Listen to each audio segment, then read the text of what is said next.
நண்பர்களே வணக்கம். இன்னைக்கு எனக்கு ரொம்ப பிடிச்ச முக்கியமான டாபிக் மியூச்சுவல் ஃபண்ட்ஸ். ஒவ்வொரு வாரமும் நம்ம இந்த பணத்தோட்டத்தோட அறிவோம் பொருள் உலகம்ன்ற தலைப்புல தொடர்ந்து சந்திப்புகள் நடந்து வருகிறது. இன்னைக்கு பார்த்தீங்கன்னா ஒரு 103வது சந்திப்பு. இந்த சந்திப்புல நம்ம பேச போற டாபிக் அப்படின்றது மியூச்சுவல் ஃபண்ட்ஸ்ல முக்கியமான ஒரு ஃபண்டு ஃப்ளெக்ஸி கேப் ஃபண்டு. அதில் ஐசிஐசிஐ ப்ரூடென்ஷியலோட ஃபண்டை பற்றி தான் நம்ம இன்னைக்கு பேச போகிறோம். அதுக்கு முன்னாடி இது எந்த அளவுக்கு முக்கியம் அப்படின்ற அந்த ஒரு அறிமுகத்தை கொடுத்துட்டு நம்ம ஸ்ட்ரைட்டாக மீட்டிங்குள்ளே போயிடலாம். இப்போ பார்த்தீங்க அப்படின்னா வெவ்வேறு விதமான முதலீட்டு வாய்ப்புகள் நமக்கு கண்ணு முன்னாடி இருக்கு. நம்ம தலைமுறையாகவே தானே அதிகமான முதலீடுகள் எதில் பண்ணியிருப்போம் அப்படின்னா இடங்கள், நிலத்திலையும். அதுக்கு அடுத்து பெரிய முதலீடு அப்படின்னா தங்கத்திலையும் முதலீடு செய்திருப்போம். நம்மளுடைய பெற்றோர்கள் நமக்கு சொல்லி கொடுத்து வளர்த்ததுமே அப்படிதான் வளர்த்துருப்பாங்க. ஸோ நம்ம ஒரு வேலைக்கு போனதுக்கு அப்புறமாவோ ஒரு தொழில் செஞ்சு நமக்கு ஒரு பணம் கிடைக்க ஆரம்பிச்சதுக்கு அப்புறமாவோ நம்மளுடைய முதலீடுகள் எல்லாமே பார்த்தீங்க அப்படின்னா ஒரு நிலத்தை வாங்குவோம், இல்லாட்டினா ஒரு வீடை வாங்குவோம். அப்புறம் தங்கத்துல நம்ம முதலீடு செய்வோம். அதுக்கு அடுத்து பேங்க்ல டெபாசிட் போட்டு வைப்போம். பேங்க்ல நார்மல் டெபாசிட்டுக்கு பார்த்தீங்க அப்படின்னா 3% தான். இதுவே தானே ஃபிக்ஸட் டெபாசிட்னா 7%. இதை தாண்டி நம்ம முதலீடு பண்ணலான்ட்டு இருக்கும்போது நம்மள்கிட்ட எல்ஐசி ஏஜென்ட்ஸ் வருவாங்க, நிறைய பிளான் சொல்லுவாங்க. இப்போ நீங்கள் மாதம் 1000 ரூபாய் பண்ணால் 10 வருஷம் கழிச்சு 10 வருஷம்லாம் இல்லை 20 வருஷம் கழிச்சு மொத்தமாக செலுத்தினது ஒரு 12 லட்சம் அப்படின்னா உங்களுக்கு கிடைக்கிற ரிட்டர்ன் 24 லட்சம் சொல்லுவோம். அதாவது நம்ம இன்வெஸ்ட் பண்ணது டபுள் ஆகிறதுக்கு 20 வருஷங்களுக்கு மேல ஆகும். இதுல மாசம் எல்ஐசியில போடுறது ஒரு வகை, வருஷத்துக்கு ஒரு தடவை அந்த எல்ஐசியில போடுற பாலிசிஸ் எல்லாமே இருக்கும். ஸோ ஆனா இந்த பாலிசிகளோட ஐஆர்ஆர் அப்படின்னு ஒன்று இருக்கும். ஐஆர்ஆர் அப்படின்னா இன்டர்னல் ரேட் ஆஃப் ரிட்டர்ன்ஸ். இதை வச்சு தான் நம்ம அந்த ரிட்டர்ன்ஸ் எவ்வளோ கொண்டு வரோன்னு பார்ப்போம். அது எவ்வளோ கொண்டு வரோன்னு பார்த்தீங்க அப்படின்னா ஒரு 4% கொண்டு வரும். அவ்வளோதான், வெறும் 4%. அதிகபட்சம் 5%. இதை தாண்டி நமக்கு வேற வாய்ப்புகள் யோசிக்கும் போது நம்ம ஸ்டாக் மார்க்கெட்டை பற்றி நிறைய செய்திகளில் பேசுவாங்க, எல்லாமே பேசுவாங்க. நானா மியூச்சுவல் ஃபண்ட்ஸை பற்றியான பேச்சு பெரிய செய்திகளில் வராது. நம்மளுடைய செய்திகளில் கூட இன்று பங்குச்சந்தை 26,000 தாண்டி சென்று கொண்டிருக்கிறது அப்படின்னு சொல்லுவாங்க. எனக்கு தெரிஞ்சு சின்ன வயசுல சன் டிவி நீங்க பார்க்குற ஆரம்பிச்ச அந்த காலத்துல இருந்தே கூட பங்குச்சந்தை 400 புள்ளிகளை தொட்டது, பங்குச்சந்தை 500 புள்ளிகளை தொட்டது, பங்குச்சந்தை 1000 புள்ளிகளை தொட்டது, நிஃப்டி இவ்வளவு, சென்செக்ஸ் அவ்வளவு அப்படின்னு சொல்லிட்டு பார்த்துருப்போம். ஆனா எங்கேயுமே மியூச்சுவல் ஃபண்ட்ஸ் இவ்வளவு growth கொண்டு வந்திருக்கு அப்படின்றத நம்ம பார்த்துருக்க மாட்டோம். ஏன் அப்படின்னு நீங்க யோசிக்கணும். ஏன் அப்படின்னா பங்குச்சந்தைன்றது தான் பொருளாதாரம். நம்மளுடைய இந்திய பொருளாதாரத்தின் ஒரு பகுதி பங்குச்சந்தையில இருக்கு. அது நம்மளுடைய இந்தியாவோட பொருளாதாரத்தை அடுத்த லெவலுக்கு வேகமா கொண்டு போறதுல முக்கியமான பங்கு வகிக்குது. ஓகேங்களா? ஸோ அந்த ஷேர் மார்க்கெட்ல நம்ம பார்ட்டிசிபேட் பண்ணலை அப்படின்னா நாம இந்தியாவோட பொருளாதார வளர்ச்சியில பார்ட்டிசிபேட், அதாவது இந்த எக்கானமி வளர்ந்துகிட்டே போகுது இல்லையா, அந்த எக்கானமியோட சேர்ந்து நம்மளும் டிராவல் பண்ணாதான் நமக்கு நல்ல growth இருக்கும். உலக பொருளாதாரம் வேகமா வளர்ந்துட்டே வருது. நாம இந்திய பொருளாதாரத்தை உலக பொருளாதாரத்துக்கு திறந்து விட்டது 91. அப்பதான் என்எஸ்சி அப்படின்னு சொல்லிட்டு ஒரு எக்ஸ்சேஞ்சை கொண்டு வர்றாங்க. அதுக்கு முன்னாடி பிஎஸ்சின்னு ஒன்று இருந்துச்சு. அப்போ இருந்தே தானே நம்ம ஷேர் மார்க்கெட் நல்ல growthல இருக்கு. அது டிஜிட்டலாக கன்வெர்ட் ஆகி மக்களுக்கு அதிகமாக போக ஆரம்பிச்சது. இன்னைக்கு மொபைலில் வர ஆரம்பிச்சதுக்கு அப்புறம் இன்னும் அதிகமாக போக ஆரம்பிச்சிருச்சு. ஆனால் ஷேர் மார்க்கெட்டில் நேரடியாக பார்ட்டிசிபேட் பண்ணுறதுல இருக்க மிகப்பெரிய பிரச்சனை ஷேர் மார்க்கெட்டை பற்றி நமக்கு பெரிதாக எந்த புரிதலும் இருக்காது. நமக்கான புரிதல் மிகவும் குறைவு. ஏன்னா நமக்கு சொல்லித்தரப்படலை. நமக்கு பள்ளி பாடங்கள்லையோ இல்லாட்டினா கல்லூரி பாடங்கள்லையோ ஷேர் மார்க்கெட்டை பற்றி நமக்கு யாரும் சொல்லித்தரல. ஈவன் எம்ஏ எக்கனாமிக்ஸ் படித்த இல்லை பிஏ எக்கனாமிக்ஸ் படித்தவங்களுக்கு கூட எக்கனாமிக்ஸ் என்ன சொல்கிறது, ஒட்டுமொத்த பொருளாதாரத்தை பற்றி தான் பேசுவாங்களே ஒழிய பங்குச்சந்தையை பற்றி பேசுறது குறைவாகத்தான் இருக்கு. பிகாம் எம்காம் முடித்தவங்க எல்லாருக்குமே அப்படி தான் இருக்காங்க. ஸோ இப்போ ஷேர் மார்க்கெட் அப்படின்றது அதை அளவிடுற என்ன சொல்கிறது, அந்த காரணிகள் இருக்குல்ல, அதெல்லாம் புரியும் போது தான் ஷேர் மார்க்கெட்டுன்றது நமக்கு கைவரப்பெறும். நம்ம பண்ணுற முதலீடு வந்து நல்ல க்ரோவாக மாறும், அதாவது ஒரு நல்ல வளர்ச்சியை பெறும்.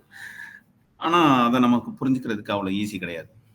ஒரு ஷேரை வந்து நீங்கள் அனலைஸ் பண்ணுறதுக்கு கிட்டத்தட்ட 800க்கும் அதிகமான தகவல்கள் இருக்கு. இந்த 800க்கும் அதிகமான தகவல்களை வச்சு தான் நம்ம அந்த ஷேரை முடிவு பண்ணணுன்ற மாதிரி அதில் ஒரு 60 தகவல்கள் முக்கியமான தகவல்கள். அதை வந்து தொடர்ந்து மானிட்டர் பண்ணிக்கிட்டே இருந்தால் தான் நம்மளுடைய முதலீட்டை நாம் பாதுகாக்க முடியும். அதே மாதிரி சரியான பங்கினை தேர்ந்தெடுக்க முடியும். 2500 ஷேர்ஸ் வந்து ஆக்டிவாக இருக்கு என்எஸ்சியில் மட்டும். இப்போ பிஎஸ்சிலையும் சேர்த்து ரெண்டும் சேர்ந்து பார்த்தீங்க அப்படின்னா ஒரு 4500 ஷேர்ஸ் இருக்கும். இந்த 4500 ஷேர்ஸ்லையும் நல்ல கம்பெனிஸில் இன்வெஸ்ட் பண்ணால் தான் நமக்கு க்ரோத் இருக்கும். எல்லா கம்பெனிஸும் நல்லா க்ரோத் கொண்டு வர்றது கிடையாது. ஸோ அப்போ நல்ல கம்பெனிஸை நம்ம வந்து வாட்ச் பண்ணிக்கிட்டே இருக்கவும் முடியாது. எப்போ அந்த பங்குகளை வாங்கணும், எப்போ அந்த பங்குகளை வித்துட்டு வெளியில் வரணும் அப்படின்றதுக்கு கணக்குகள் இருக்கு. அது நமக்கு புரியணும். அதே மாதிரி பங்கு முதலீட்டில் வந்து பேலன்ஸ் பண்ண தெரிஞ்சிருக்கணும். அதாவது ஒரு முதலீடை வந்து ஒரு இடத்துல கம்மியாக முதலீடு பண்ணணும், இன்னொரு இடத்துல மிக அதிகமான முதலீடுகளை பண்ணணும், பேலன்ஸ் பண்ண தெரியணும். இப்போ ஃபார் எக்ஸாம்பிள் மியூச்சுவல் ஃபண்ட்ஸ் அந்த வேலையை தான் பண்ணுது. அவங்க எப்படி பண்ணுவாங்க அப்படின்னா, தங்களிடம் சேரும் அந்த பணத்தை அப்படியே தானே ஷேர் மார்க்கெட்டுக்கு கொண்டு போய் கொட்டுறது கிடையாது. அவங்க கொஞ்சம் ரிசர்வ் பண்ணி வச்சுக்கிட்டு கேஷாக கையில் வச்சுப்பாங்க. அதாவது 100% ஈக்விட்டி ஃபண்டை பற்றி நான் பேசிக்கிட்டு இருக்கேன். ஸோ அந்த ஃபண்டில் 100% அப்போ இன்னைக்கு காசு உள்ளே வருதுனோன்னா நாளைக்கு கொண்டு போய் ஷேர்ஸை வாங்கிட மாட்டாங்க. அது கேஷ் ரிசர்வில் கொஞ்சம் இருக்கும். ஏன் அப்படி ரிசர்வில் வைக்கிறாங்க அப்படின்னா, மார்க்கெட் வந்து கீழே இறங்கும்போது ஒரு ஷேர்ஸை வாங்குறதுக்கு கையில் கொஞ்சம் காசு இருக்கணும். ஸோ ஷேர் மார்க்கெட்டில் பல படிநிலைகள் இருக்குது. Small gap, mid gap, large gap அப்படின்னு சொல்லிட்டு. லார்ஜ் கேப்புன்றது இருக்கிறதுலேயே பெரிய கம்பெனிகள். முதல் 100 கம்பெனிகளை வந்து நம்ம லார்ஜ் கேப்னு சொல்லலாம். அந்த 100 கம்பெனிகளுக்கு மேலே இருந்து அதுக்கு அடுத்து இருக்கிற 400 கம்பெனிகள், இது தரவரிசை பட்டியல் எடுத்துக்கிட்டோம்னா, அதாவது டேர்ன் ஓவர் பேஸ்டு நான் சொல்கிறது, கம்பெனியோட டேர்ன் ஓவர் பேசிஸில் அதை வந்து மிட் கேப்னு எடுத்துக்கிட்டோம்னா, அதுக்கு கீழே டேர்ன் ஓவர் ஆகிற கம்பெனிஸை வந்து ஸ்மால் கேப்னு எடுத்துப்பாங்க. ஸோ இதில் வந்து வெவ்வேறு ரிஸ்க் இருக்குது. ஸ்மால் கேப் நல்ல ரிட்டர்ன்ஸ் கொடுக்குற மாதிரி இருக்கும். ஆனால் ஸ்மால் கேப்பில் நீங்கள் ஷேர் மார்க்கெட்டில் டைரெக்டாக இன்வெஸ்ட் பண்ணிங்கன்னா ஷேரை ஈஸியாக வாங்கிடலாம். ஆனால் நினச்ச நேரத்துக்கு விற்க முடியாது. சில ஷேர்ஸ் வாங்குறதுக்கு ஆளே இல்லாமல் கூட இருக்கும். இல்லாட்டினா ரொம்ப அடிமாட்டு ரேட்டுக்கு விற்றால் வாங்குவாங்க. அப்போ கூட டவுட் தான். அந்த மாதிரியான ஷேர்ஸ் எல்லாமே கூட இருக்குது. மிட் கேப்பு நல்லா ஆக்டிவாக ஓடுற மாதிரி இருக்கும். ஆனால் வந்து எல்லா ஷேர்ஸும் நல்லா பெர்ஃபார்ம் பண்ணாது. லார்ஜ் கேப் மட்டும்தான் பெரும்பாலும் நல்லா பெர்ஃபார்ம் பண்ணும். ஆனால் லார்ஜ் கேப்பில் ஒரு சேச்சுரேட்டட் பாயிண்ட்டை தொட்டிருக்கிறதுனால பெரிய ரிட்டர்ன்ஸ் அப்படின்றது இருக்காது. ஸோ அந்த லார்ஜ் கேப்லையும் சில ஷேர்ஸ் வந்து கீழே விழுந்துக்கிட்டே போகும். அப்போ அதுலேருந்து வெளியில் வந்துட்டு நல்லா க்ரோ ஆகிற ஒரு ஷேர்ஸில் இன்வெஸ்ட் பண்ணணும். இதெல்லாம் நமக்கு தெரியாது. நம்மளால் அதை ஃபுல்லாக வாட்ச் பண்ணிக்கிட்டே இருக்க முடியாது. அப்போது அதுக்கு தான் மியூச்சுவல் ஃபண்ட் வர்றாங்க. அவங்க ஒரு ஃபண்டுக்குன்னு ஒரு மேனேஜர் ஒருத்தர் இருப்பார், ஃபண்ட் மேனேஜர். அவருக்கு கீழே மார்க்கெட் அனலிஸ்ட் இருப்பாங்க. அந்த மார்க்கெட் அனலிஸ்ட்டுக்கு இன்ஃபர்மேஷன்ஸ் எடுத்து கொடுக்கறதுக்கு டேட்டா அனலிஸ்ட் இருப்பாங்க. கிட்டத்தட்ட ஒரு 50லேருந்து 100 பேர் இருப்பாங்க ஒரு நல்ல ஈக்விட்டி ஃபண்டில். அப்போ அந்த ஃபண்டு அந்த டேட்டா அனலிஸ்ட் கொடுக்குறத மார்க்கெட் அனலிஸ்ட் வந்து ரிசர்ச் பண்ணி இந்த ஷேர்ஸில் இவ்வளோ இன்வெஸ்ட் பண்ணலாம் அப்படின்னு சொன்னால் அதை வந்து ஃபண்ட் மேனேஜர் வந்து அனலைஸ் பண்ணி அவர் ஒப்புதல் கொடுத்தா அதுக்கு அடுத்து அதில் வந்து இன்வெஸ்ட்மெண்ட் நடக்கும். எப்படி என்ட்ரி கொடுக்குறாங்களோ அதே சமயத்தில் இந்த ஷேர்ஸ் சரியாக பர்ஃபார்ம் ஆகலை, இந்த ஷேர்ஸில் பிரச்சனை இருக்குது, இந்த கம்பெனி வந்து தொடர்ந்து நட்டத்தை சந்திச்சு வராங்க, இல்லாட்டினா இந்த ப்ராஜெக்ட் கைவிட்டு போச்சு, அதனால இந்த கம்பெனியை விட்டு வெளியில் வரணும் அப்படின்ற ஒரு இடத்துல வெளியில் வர்றதுக்கும் முன்கூட்டியே ஒரு என்ன சொல்றது பிளான் பண்ணி வெளியில் வருவாங்க. இதுதான் ஒரு நல்ல மியூச்சுவல் ஃபண்ட் மேனேஜர் பண்ணக்கூடியது. ஃபண்ட் மேனேஜருக்கு நம்மளை விட பயங்கரமான பவர்லாம் இருக்கு. என்ன அப்படின்னா, ஒரு சாதாரண இன்வெஸ்டரா நம்ம ஒரு கம்பெனியோட டைரக்டர் போர்டில் போயிட்டு உட்கார முடியாது. ஓட்டிங் வேணா போடலாம். இப்போ இன்ஃபோசிஸ் இருக்காங்க, அவங்க ஒரு மிகப்பெரிய முடிவு எடுக்கிறாங்க. அந்த முடிவு எடுக்கிறதுக்கு முன்னாடி ஷேர் ஹோல்டருக்கு எல்லாருக்குமே இன்ஃபர்மேஷன்ஸ் அனுப்பணும். இந்த போர்டு மீட்டிங் நடக்கும். அந்த போர்டு மீட்டிங்கில் 50% மேலே ஓட்டிங் வந்ததுன்னா அது வந்து அந்த பில் பாஸ் ஆகும், அந்த டெசிஷன் வந்து பாஸ் ஆகும், அதை இம்ப்ளிமெண்ட் பண்ணுவாங்க. ஸோ அப்படிப்பட்ட இடத்துல இப்போ ஒரு ஃபண்ட் மேனேஜருக்கு மிகப்பெரிய பவர் இருக்கும். அவர் வந்து ஒரு டைரக்டராக போய் அங்கே உட்காருவார். அங்கே உட்காந்து அந்த டெசிஷன் சரியாக இருந்ததுன்னா அப்ரூவ் பண்ணுவார். அந்த டெசிஷன் ரிஸ்காக இருந்துச்சு அப்படின்னா அந்த டெசிஷனை ஹோல்டு பண்ணி வச்சுட்டு இவர் ஒரு விஷயத்தை ப்ரப்போஸ் பண்ணுவார். இவர் சொல்கிறத அவங்க கேட்கல அப்படின்னா இவர் முன்கூட்டியே வெளியில் வந்துட்டு வேற ஒரு டெசிஷன் எடுப்பார். ஸோ ஃபண்ட் மேனேஜருக்கு இருக்கிற பவர் நம்மளை விட ஜாஸ்தி. அண்ட் ஃபண்ட் மேனேஜர் ஃபேக்ட்ரி விசிட்லாம் அடிக்கலாம். நம்ம ஒரு 100 ஷேரை வாங்கிட்டு நான் ஃபேக்ட்ரி விசிட் அடிக்கிறேன் அப்படின்லாம் போயிட்டு கேட்டால் வெயிட் பண்ணுங்க அப்படின்னு சொல்லுவாங்க. ஆனால் ஃபண்ட் மேனேஜர் வர்றாரு அப்படின்னு சொன்னால் எந்த எட்ஜுக்கும் போகிறதுக்கு அலோவ் பண்ணுவாங்க. ஏன்னா அவர் வந்து ஒன் ஆஃப் த டைரக்டராக இங்கே கருதப்படுவார். ஸோ இதுதான் மியூச்சுவல் ஃபண்ட்ஸ் வழியாக நம்ம முதலீடு செய்கிறதுக்கும் நேரடியாக நம்ம முதலீடு செய்கிறதுக்குமான வித்தியாசம். ஸோ இந்த மியூச்சுவல் ஃபண்ட்ஸில் நிறைய 42 கம்பெனிஸ் இப்போ இருக்காங்க. இன்னும் ஒரு 10 கம்பெனிஸுக்கு மேலே மியூச்சுவல் ஃபண்ட்ஸ் ஏஎம்சி கோடு வேணும், ஒரு மியூச்சுவல் ஃபண்ட்ஸ் கம்பெனியாக ஆரம்பிக்கிறதுக்கு எங்களுக்கு லைசன்ஸ் வேணும்னு வெயிட் பண்ணிக்கிட்டு இருக்காங்க. ஸோ இந்த 42 கம்பெனியில் ஒரு டாப் 10 கம்பெனிஸ் அப்படின்னு எடுத்துக்கிட்டா அதில் 3வது கம்பெனி ஐசிஐசிஐ ப்ரூடென்ஷியல், ஃபஸ்ட்டு வந்து எஸ்பிஐ, 2வது வந்து ஹெச்டிஎஃப்சி அண்ட் ஐசிஐசி. இந்த ஹெச்டிஎஃப்சிக்கும் ஐசிஐசிக்கும் டிஃப்ரென்ஸ் வந்து பெரிய டிஃப்ரென்ஸ் இல்லை, ரொம்ப மைனர் டிஃப்ரென்ஸ். இவங்க சில சமயம் செகண்ட் பிளேஸ்க்கு போவாங்க, ஹெச்டிஎஃப்சி தேர்ட் பிளேஸ்க்கு வரும், சம்டைம்ஸ் அவங்க செகண்ட் பிளேஸ்க்கு போவாங்க, இவங்க ஸோ ரொம்ப க்ளோஸாக போய்கிட்டு இருக்கோம். இதுக்கு அடுத்து 4வது இடத்துல நிப்பான் இருக்காங்க.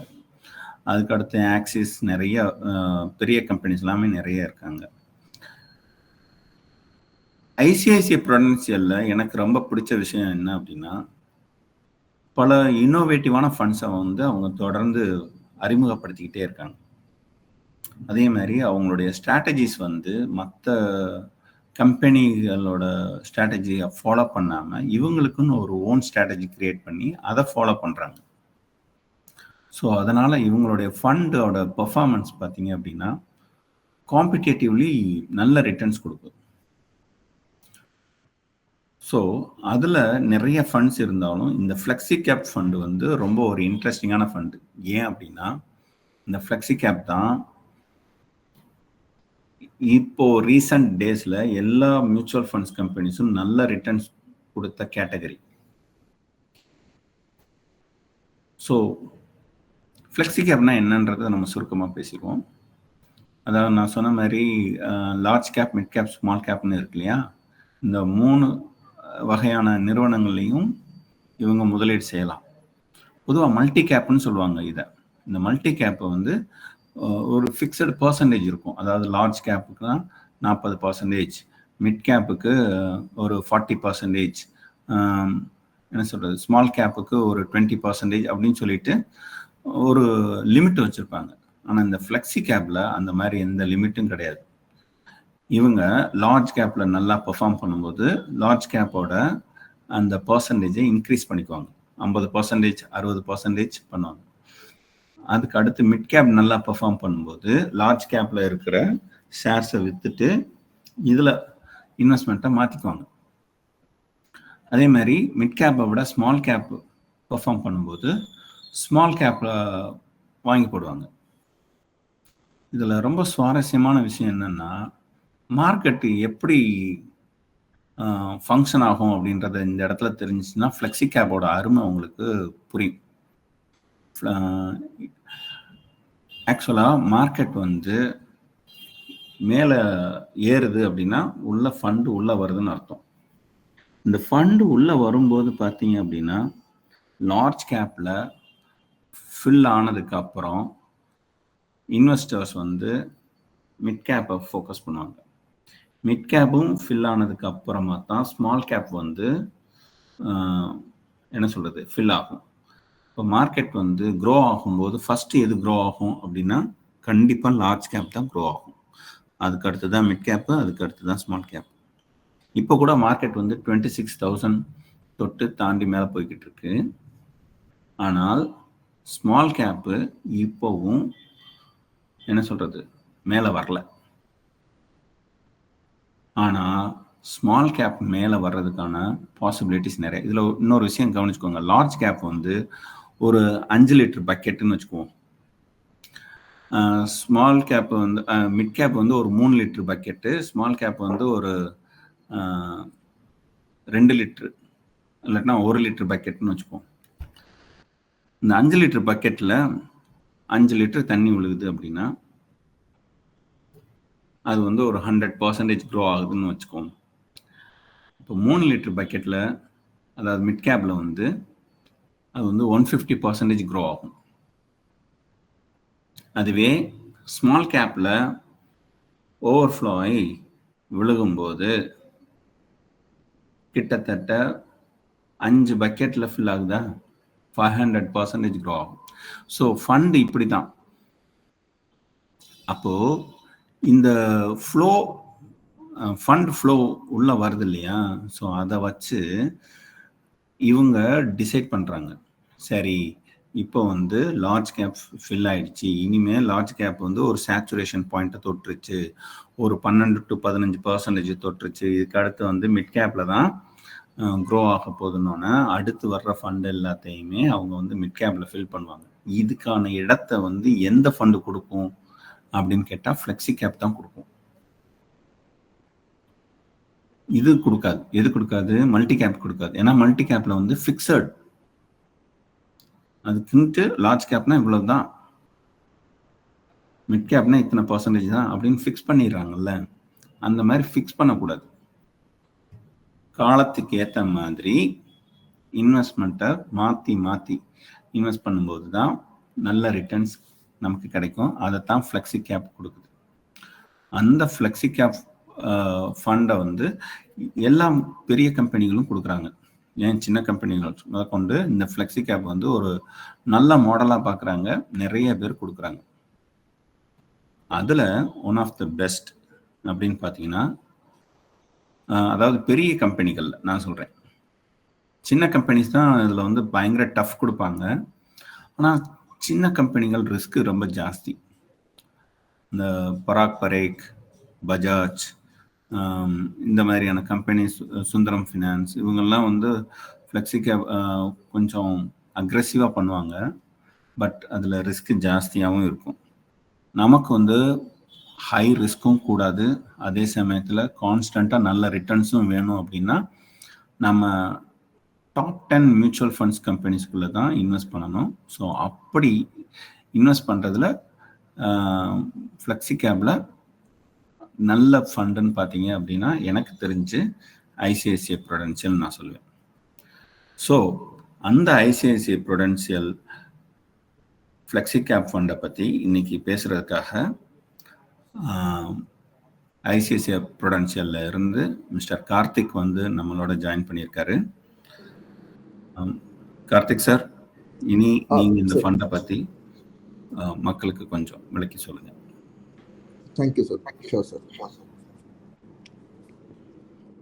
ஸோ ஃப்ளெக்ஸி கேப் அப்படின்னு பார்க்கறதுக்கு முன்னாடி ஃப்ளெக்ஸி கேப்போட அட்வான்டேஜ் நமக்கு தெரியணும். ஸோ லைக் வந்து பார்த்தீங்கன்னா ஒரு ஃபண்டில் லிமிடேஷன் இருக்குது அப்படின்றப்போ டெஃபினட்டாக அதை ஃபாலோ பண்ணுவோம்.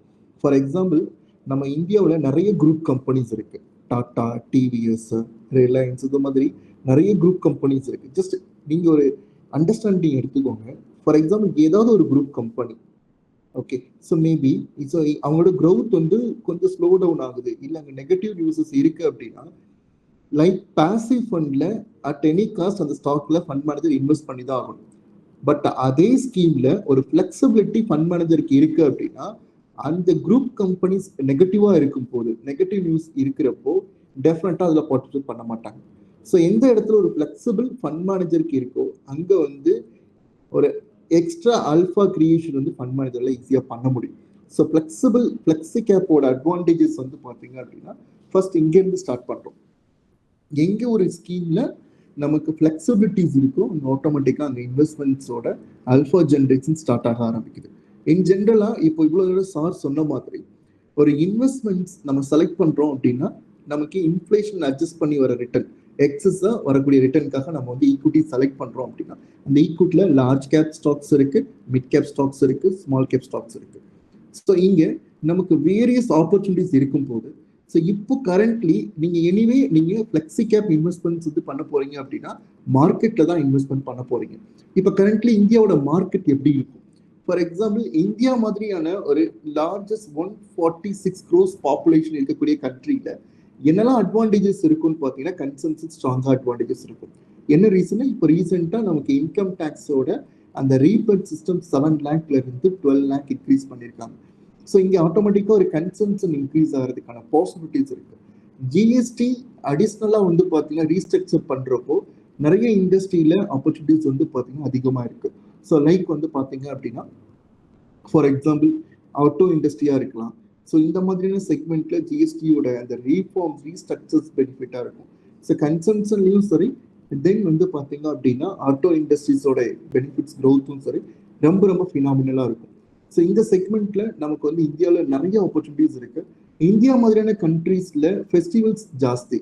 லைக் டெவலப்ட் கண்ட்ரில பாக்குறப்போ 1 or 2 ஃபெஸ்டிவல்ஸ் இருக்கும். பட் இந்தியாவில் நிறைய ஃபெஸ்டிவல்ஸ் இருக்கு. லைக் தீபாவளி, பொங்கல் மாதிரி நிறைய மேரேஜஸ் கூட கிராண்ட் ஈவெண்டா பீப்புள் பண்றாங்க.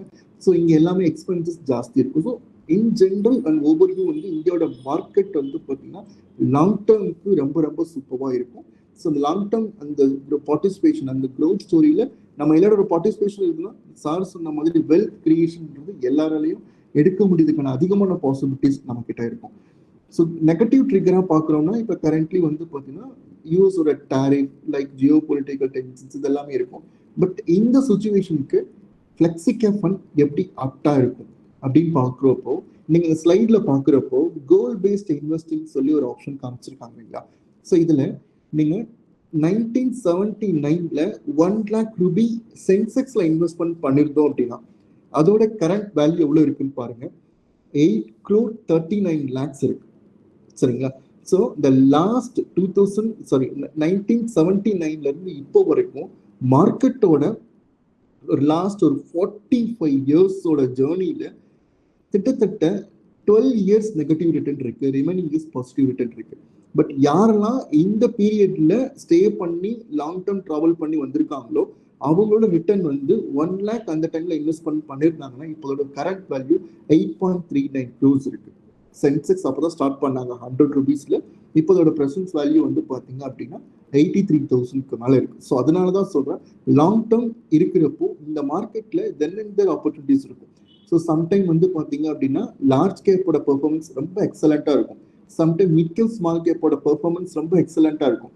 ஸோ அந்த மாதிரி சுச்சுவேஷன்ல ஒரு ஃப்ளெக்ஸி கேப் ஃபண்ட் மேனேஜர் எப்படி திங்க் பண்ணுவாங்க அப்படின்னா, எந்த மார்க்கெட் சைக்கிள்ல எந்த செக்டர்ஸோ எந்த மார்க்கெட் கேபிட்டலைசேஷன்ல நல்ல ஆப்பர்ச்சுனிட்டிஸ் இருக்கோ அங்க அதிகமா இன்வெஸ்ட்மெண்ட் பண்ணுவாங்க. ஓகே, ஸோ இப்போ கரண்ட்லி நெக்ஸ்ட் ஸ்லைட்.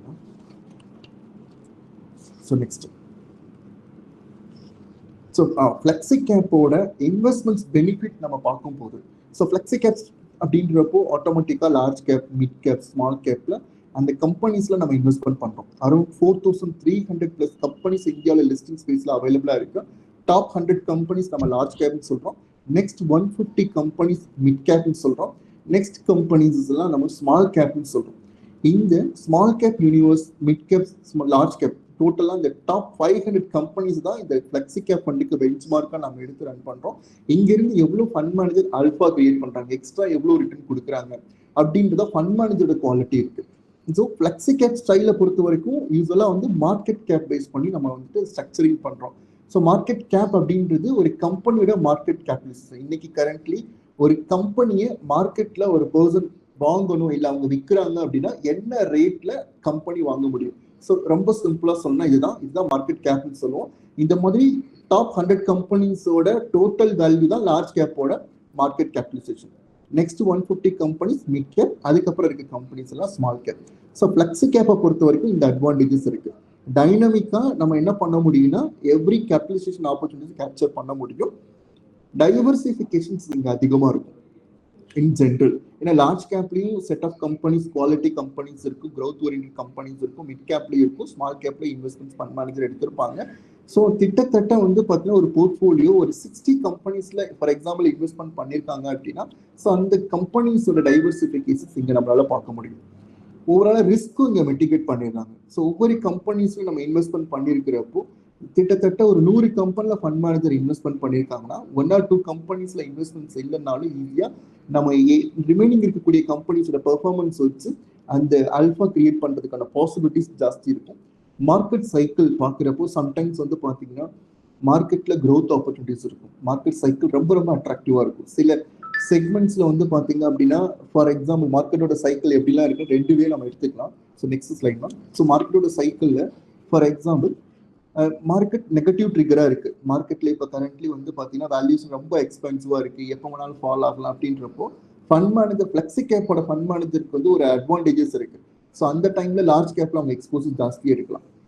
இல்லை மார்க்கெட்ல பாசிட்டிவ் அதிகமா இருக்கு, மேக்ரோ இண்டிகேட்டர்ஸ் அதிகமா இருக்கு, மார்க்கெட்டோட அந்த கார்பரேட் ஏர்னிங்ஸ் பிளஸ் வந்து பார்த்தீங்க அப்படின்னா பேலன்ஸ் ஷீட் எவ்ரிதிங் ரொம்ப ஸ்ட்ராங்கா இருக்கு அப்படின்னா ஸோ ரெப்போ ரேட்ல இருந்து எவ்ரிதிங் ரொம்ப அட்வான்டேஜஸா இருக்கிறப்போ மிட் கேப், ஸ்மால் கேப்போட ரிட்டர்ன் ரொம்ப அதிகமா இருக்கும், மல்டி பேக்கர் ரிட்டர்ன் கொடுக்க முடியும்.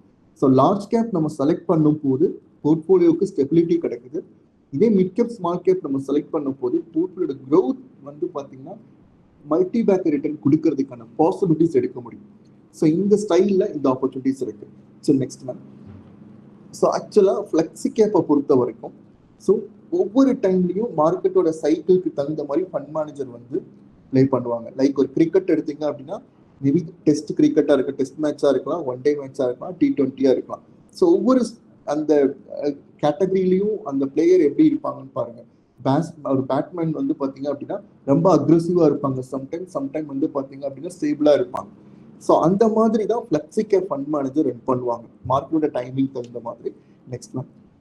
ஸோ யூஸ்வலா வந்து பாத்தீங்க அப்படின்னா ஒரு நம்ம எந்த அளவுக்கு ரிஸ்க் எடுக்கிறோமோ அந்த அளவுக்கு ரிட்டர்ன் இருக்கும். நமக்கு ரிஸ்க் பொட்டன்சியல் எவ்வளவு அதிகமா, நெக்ஸ்ட் மேம், ரிஸ்க் பொட்டன்சியல் எவ்வளவு அதிகமா எடுக்கிறோமோ அதுக்கான ரிட்டர்ன் அதிகமா இருக்கு. ஸோ நீங்க இங்க பாருங்க, பாட்டம்ல பொட்டன்சியல் ரிஸ்க் நம்ம எவ்வளவு எடுக்கிறோம், அதுக்கான ரிட்டர்ன் வந்து பாத்தீங்க அப்படின்னா எவ்வளவு நமக்கு கிடைக்குது அப்படின்னு பாக்குறப்போ large cap low risk low return அப்படின்னு நம்ம எடுத்தோம்னா ஸ்மால் கேப் வந்து ஹை ரிஸ்க் ஹை ரிட்டர்ன். அந்த கேட்டகரியை நம்ம பாக்குறப்போ ஃப்ளெக்ஸி கேப் நம்ம எங்க பொசிஷன் பண்ணிருக்கோம்னு பாருங்க. நெக்ஸ்ட் லார்ஜ் கேப் நம்ம ஃப்ளெக்ஸி கேப்பை பொசிஷன் பண்ணிருக்கோம். ஈவன் லார்ஜ் அண்ட் மிட் கேப்பை விட அங்க எடுக்கக்கூடிய ரிஸ்கை விட வந்து பாத்தீங்கன்னா ஃப்ளெக்ஸி கேப்பை ரொம்ப கம்மியான ரிஸ்க் தான் இருக்கு. பட் இதே பீரியட்ல நீங்க ரிட்டர்ன் பார்க்கும் போது ஒரு லார்ஜ் அண்ட் மிட் கேப் ஒரு மல்டி கேப் ரிட்டர்ன் என்ன கொடுக்குமோ ஸோ அதுக்கு ஈக்குவலான ரிட்டர்ன் வந்து ஃப்ளெக்ஸி கேப் வந்து கொடுக்க முடியும். ஸோ அந்த அளவுக்கான பாசிபிலிட்டிஸ் ஜாஸ்தி இருக்கு. இப்போ based on the past performance வச்சு பார்க்கும்போது ஸோ ஒவ்வொரு ரிஸ்க் நம்ம எடுக்கிறதுக்கான ரிவார்ட் கிடைக்கும் அப்படின்னா ஃப்ளெக்ஸி கேப்ல மற்ற ஸ்கீம்ல எடுக்கிற ரிஸ்க்கை விட மிக கம்மியா இருக்கலாம். பட் ரிட்டர்ன் வந்து பாத்தீங்கன்னா ஸ்லைட்லி வந்து ஹையரா இருக்கலாம். ஸோ நெக்ஸ்ட் ஸோ ஐசிசியோட ஃப்ளெக்ஸி கேப் எப்படி இருக்குன்னா, ஸோ ஐசிசி மியூச்சுவல் ஃபண்ட்ஸ் நாங்கள் எங்களோட இன்வெஸ்ட்மெண்ட் ஃபிலாசபி எப்படி இருக்குன்னா, க்ரோத் கிரியேட் வேல்யூ அப்படின்னு சொல்லுவோம். ஸோ ஒவ்வொரு கம்பெனிஸோட க்ரோத் ஆப்பர்ச்சுனிட்டிஸ் மார்க்கெட்ல எப்படி இருக்கு, இண்டஸ்ட்ரியில அவங்களோட ப்ராடக்ட் எவ்வளோ சேல் ஆகுது, எவ்வளோ செல் ஆகுது, லைக் வந்து அவங்களோட மார்க்கெட் ஷேர் வந்து எவ்வளோ கெயின் பண்ணியிருக்கிறாங்க. ரொம்ப சிம்பிளா சொல்லணும் அப்படின்னா, ஒரு கம்பெனி அவங்க மேனுஃபேக்சர் பண்ணக்கூடிய ப்ராடக்டை மார்க்கெட்ல இருக்கக்கூடிய பீப்புள் எவ்வளோ அதிகமா வாங்குறாங்க.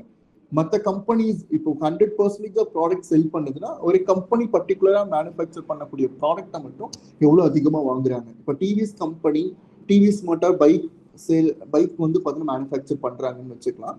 பட் அதே டைம்ல மார்க்கெட்ல ஒரு 100 பைக் செல் ஆகுதுன்னா டிவிஎஸ் எவ்வளோ அதுல அவங்களோட பைக்கை செல் பண்றாங்க. ஸோ அவங்களோட மார்க்கெட் ஷேர் அதிகமா இருக்கு, இயர் ஆன் இயர் அதிகமா இருக்கு அப்படின்னா அந்த க்ரோத் ஆப்பர்ச்சுனிட்டிஸ் இருக்கு. ஸோ நம்ம அதுதான் வேல்யூவா நம்ம பார்க்குறோம். எங்க growth opportunity, year on year growth opportunities இருக்கு, மார்க்கெட் ஷேர் கெயின் ஜாஸ்தி இருக்குன்னு பார்க்குறோம். தென் பியூரா பாட்டம் அப் அப்ரோச், கம்ப்ளீட்டா வந்து பார்த்தீங்கன்னா நம்ம டாப் டவுன் அப்ரோச் எடுக்காம பாட்டம் அப் அப்ரோச் எடுக்கிறப்போ கம்பெனியோட ஃபண்டமெண்டல் நம்ம டீட்டெயிலாக அனலைஸ் பண்ண முடியும். Next one. So market cap ரொம்ப அட்வான்டேஜஸ் இருக்கு. Portfolio construction next ma'am. Portfolio கன்ஸ்ட்ரக்ட்மே பார்த்தீங்க அப்படின்னா 60லேருந்து 65% வரைக்கும் நாங்கள் வந்து கோர் ஒரு போர்ட்ஃபோலியோ வச்சிருக்கோம், ரிமைனிங் ஒரு சேட்டலைட் ஒரு போர்ட்ஃபோலியோ வச்சிருக்கோம். ஸோ 60 to 65% வந்து கோர் போர்ட்ஃபோலியோ. ஸோ இங்கே எப்படி இருக்குன்னா, க்ரோத் ஆப்பர்ச்சுனிட்டிஸ் பேஸ் பண்ணி இருக்கக்கூடிய கம்பெனிஸில் நாங்கள் வந்து பிக் பண்ணுவோம். எப்பவுமே மார்க்கெட்டில் இருக்கக்கூடிய மார்க்கெட் ஷேர் ப்ளஸ் ஸ்ட்ராங்கான கவர்னன்ஸ் இருக்கக்கூடிய company, top management, so everything growth ஓரியண்டாக இருக்கக்கூடிய கம்பெனிஸ் வந்து 60 to 65% நாங்கள் எடுக்கிறோம். ரிமைனிங் வந்து பார்த்தீங்கன்னா ஒரு கான்ட்ராரியன், ஒரு சைக்ளிக்கல் ஆப்பர்ச்சுனிட்டிஸ் இருக்குன்னா 30 to 35%. எங்களோட போர்ட்ஃபோலியோ கன்ஸ்ட்ரக்ஷன் ஃப்ளெக்ஸி கேப்பை அதுலேயும் இன்னும் ஃப்ளெக்சிபிளாக நாங்கள் என்ன பண்ணுறோம், 2 கேட்டகரியாக நாங்கள் எடுத்திருக்கோம். ஸோ க்ரோத் போர்ட்ஃபோலியோ, இன்னொன்று வந்து கான்ட்ரான் சைக்ளிக்கல் போர்ட்ஃபோலியோன்னு எடுத்திருக்கோம். ஸோ அதை பேஸ் பண்ணி பார்க்குறப்போ என்ன அட்வான்டேஜஸ் இருக்குன்றது நமக்கு நெக்ஸ்ட் ஸ்லைடில் காமிக்கிறேன். ஸோ இப்போ ஸ்டாக்கோட டைவர்சிஃபிகேஷன்ஸ் இருக்கு, ரிஸ்க் ரிவார்டும் நம்ம பார்த்துருக்கோம். Next one. ஸோ லைக் இப்போ நீங்கள் க்ரோத் போர்ட்ஃபோலியோ நம்ம செலக்ட் பண்ணும் போது, ஃபார் எக்ஸாம்பிள் அங்கே எப்படி இருக்குன்னா ஒரு கம்பெனிஸோட மார்க்கெட் ஷேர் அதிகமாக இருக்கும். ஸோ இப்போ நீங்கள் இட்டர்னல் அப்படின்றது நம்ம எல்லாருக்குமே தெரிஞ்ச ஒரு கம்பெனி, ஜொமேட்டோன்றது தான் இட்டர்னலாக இருக்கு. ஜொமேட்டோட நமக்கு மார்க்கெட் இப்போ எல்லாரோட யங்ஸ்டர்ஸோட தாட் ப்ராசஸ் வந்து ஏழையராக எப்படி இருந்ததுன்னா நம்ம கடைக்கு போய் பொருள் வாங்கிக்கிட்டு இருந்தோம். அதுக்கப்புறம் நம்ம ஆன்லைனில் ஆர்டர் பண்ணோம். ஒரு 2 to 3 days நமக்கு வந்து அந்த ப்ராடக்ட் வர ஆரம்பிச்சது. ஸோ இ காமர்ஸ் போய் இப்போ என்ன இருக்குன்னா குவிக் காமர்ஸ், உடனே நான் இன்ஸ்டன்ட்டாக நான் ஆர்டர் பண்ணுறேன், எனக்கு உடனே கிடைக்கும். ஸோ அந்த மாதிரி இ காமர்ஸ் வந்து குவிக் காமர்ஸ்க்கு இப்போ இருக்கிற ஜென்ரேஷன் மாறுறாங்க. ஸோ அதனால தான் இந்த ஸ்விக்கி, ஜொமேட்டோ இந்த மாதிரியான கம்பெனிஸோட க்ரோத் அதிகமாக இருக்கு. ஸோ நாங்கள் இங்கே அதிகமாக அதில் பார்க்குறோம். ரீசெண்டாக வந்து பிளிங்கிட் அப்படின்றது ஜொமேட்டோட இன்னொரு கம்பெனி, இன்னொரு சிஸ்டர் கன்சர்ன் கம்பெனி. அங்கே என்ன பண்ணாங்க அப்படின்னா ஆல்மோஸ்ட் அவங்களோட மேனுஃபேக்சர் பண்ணக்கூடிய அந்த ப்ராடக்ட்டை, ஸோ நம்ம ஆர்டர் பண்ணுறோம் அப்படின்னா 10 minutes உங்களுக்கு வந்து அந்த ப்ராடக்ட் கிடைக்கும். எனி க்ரோசரியாக இருக்கலாம், எலக்ட்ரானிக் ஐட்டம் போது 10 lakh plus திங்ஸ் வந்து நீங்கள் ஈஸியாக ஆர்டர் பண்ணீங்கன்னா 10 minutes உங்களுக்கு வரும் அப்படின்ற மாதிரி அவங்க அட்வர்டைஸ்மெண்ட் ரீச் பண்ணாங்க. ஸோ ஜொமேட்டோ ஆர்டரை விட இங்கே பிளிங்கிட்ஸோட ஆர்டர் வந்து அதிகமாகிடுச்சு, கேஷ் ஃப்ளோ அதிகமாகிடுச்சு. ஸோ அந்த கம்பெனிஸோட க்ரோத் ரொம்ப ஃபினாமினலாக இருக்கு. ஸோ அந்த மாதிரி க்ரோத் மார்க்கெட்ல பார்ட்டிசிபேட் பண்ணக்கூடிய கம்பெனிஸ், மார்க்கெட் ஷேர் கெயின் பண்ணக்கூடிய கம்பெனிஸை நாங்கள் வந்து பார்த்தீங்கன்னா இந்த க்ரோத் போர்ட்ஃபோலியோ ஆட் பண்ணுறோம். தென் சைக்ளிக்கல் ஆப்பர்ச்சுனிட்டிஸ், இப்போ வந்து ஃபார் எக்ஸாம்பிள் வந்துட்டு ஆட்டோ இண்டஸ்ட்ரியில ஒரு ஆப்பர்ச்சுனிட்டிஸ், சைக்ளிக்கல் ஆப்பர்ச்சுனிட்டிஸ் இருக்கு. ஜிஎஸ்டி ரேட் ரீஸ்ட்ரக்சர் பண்றப்போ நிறைய அஃபோர்டபுள் காருக்குலாம் வந்து பார்த்தீங்க அப்படின்னா மார்க்கெட்ல ஆப்பர்ச்சுனிட்டிஸ் அதிகமாக ஆரம்பிச்சது. இப்போ ரீசெண்டா மார்க்கெட்ல செல்லிங்கும் வந்து ஜாஸ்தியாக ஆரம்பிச்சது. நவம்பர் டிசம்பர்ல இந்த அஃபோர்டபுள் கார் செல்லிங் வந்து பார்த்தீங்க அப்படின்னா அதிகமாக ஆரம்பிச்சது. ஸோ அந்த செக்மெண்ட்ல இருக்கக்கூடிய அந்த கார் செக்மெண்ட்ல இருக்கக்கூடிய கம்பெனிஸ் வந்து ஆப்பர்ச்சுனிட்டிஸ் இருக்கும். தென் கான்ட்ராரியன் பார்க்குறப்போ மார்க்கெட்ல ஒரு ஸ்பெஷல் சுச்சுவேஷன்ஸ் கிரியேட் பண்ணும்.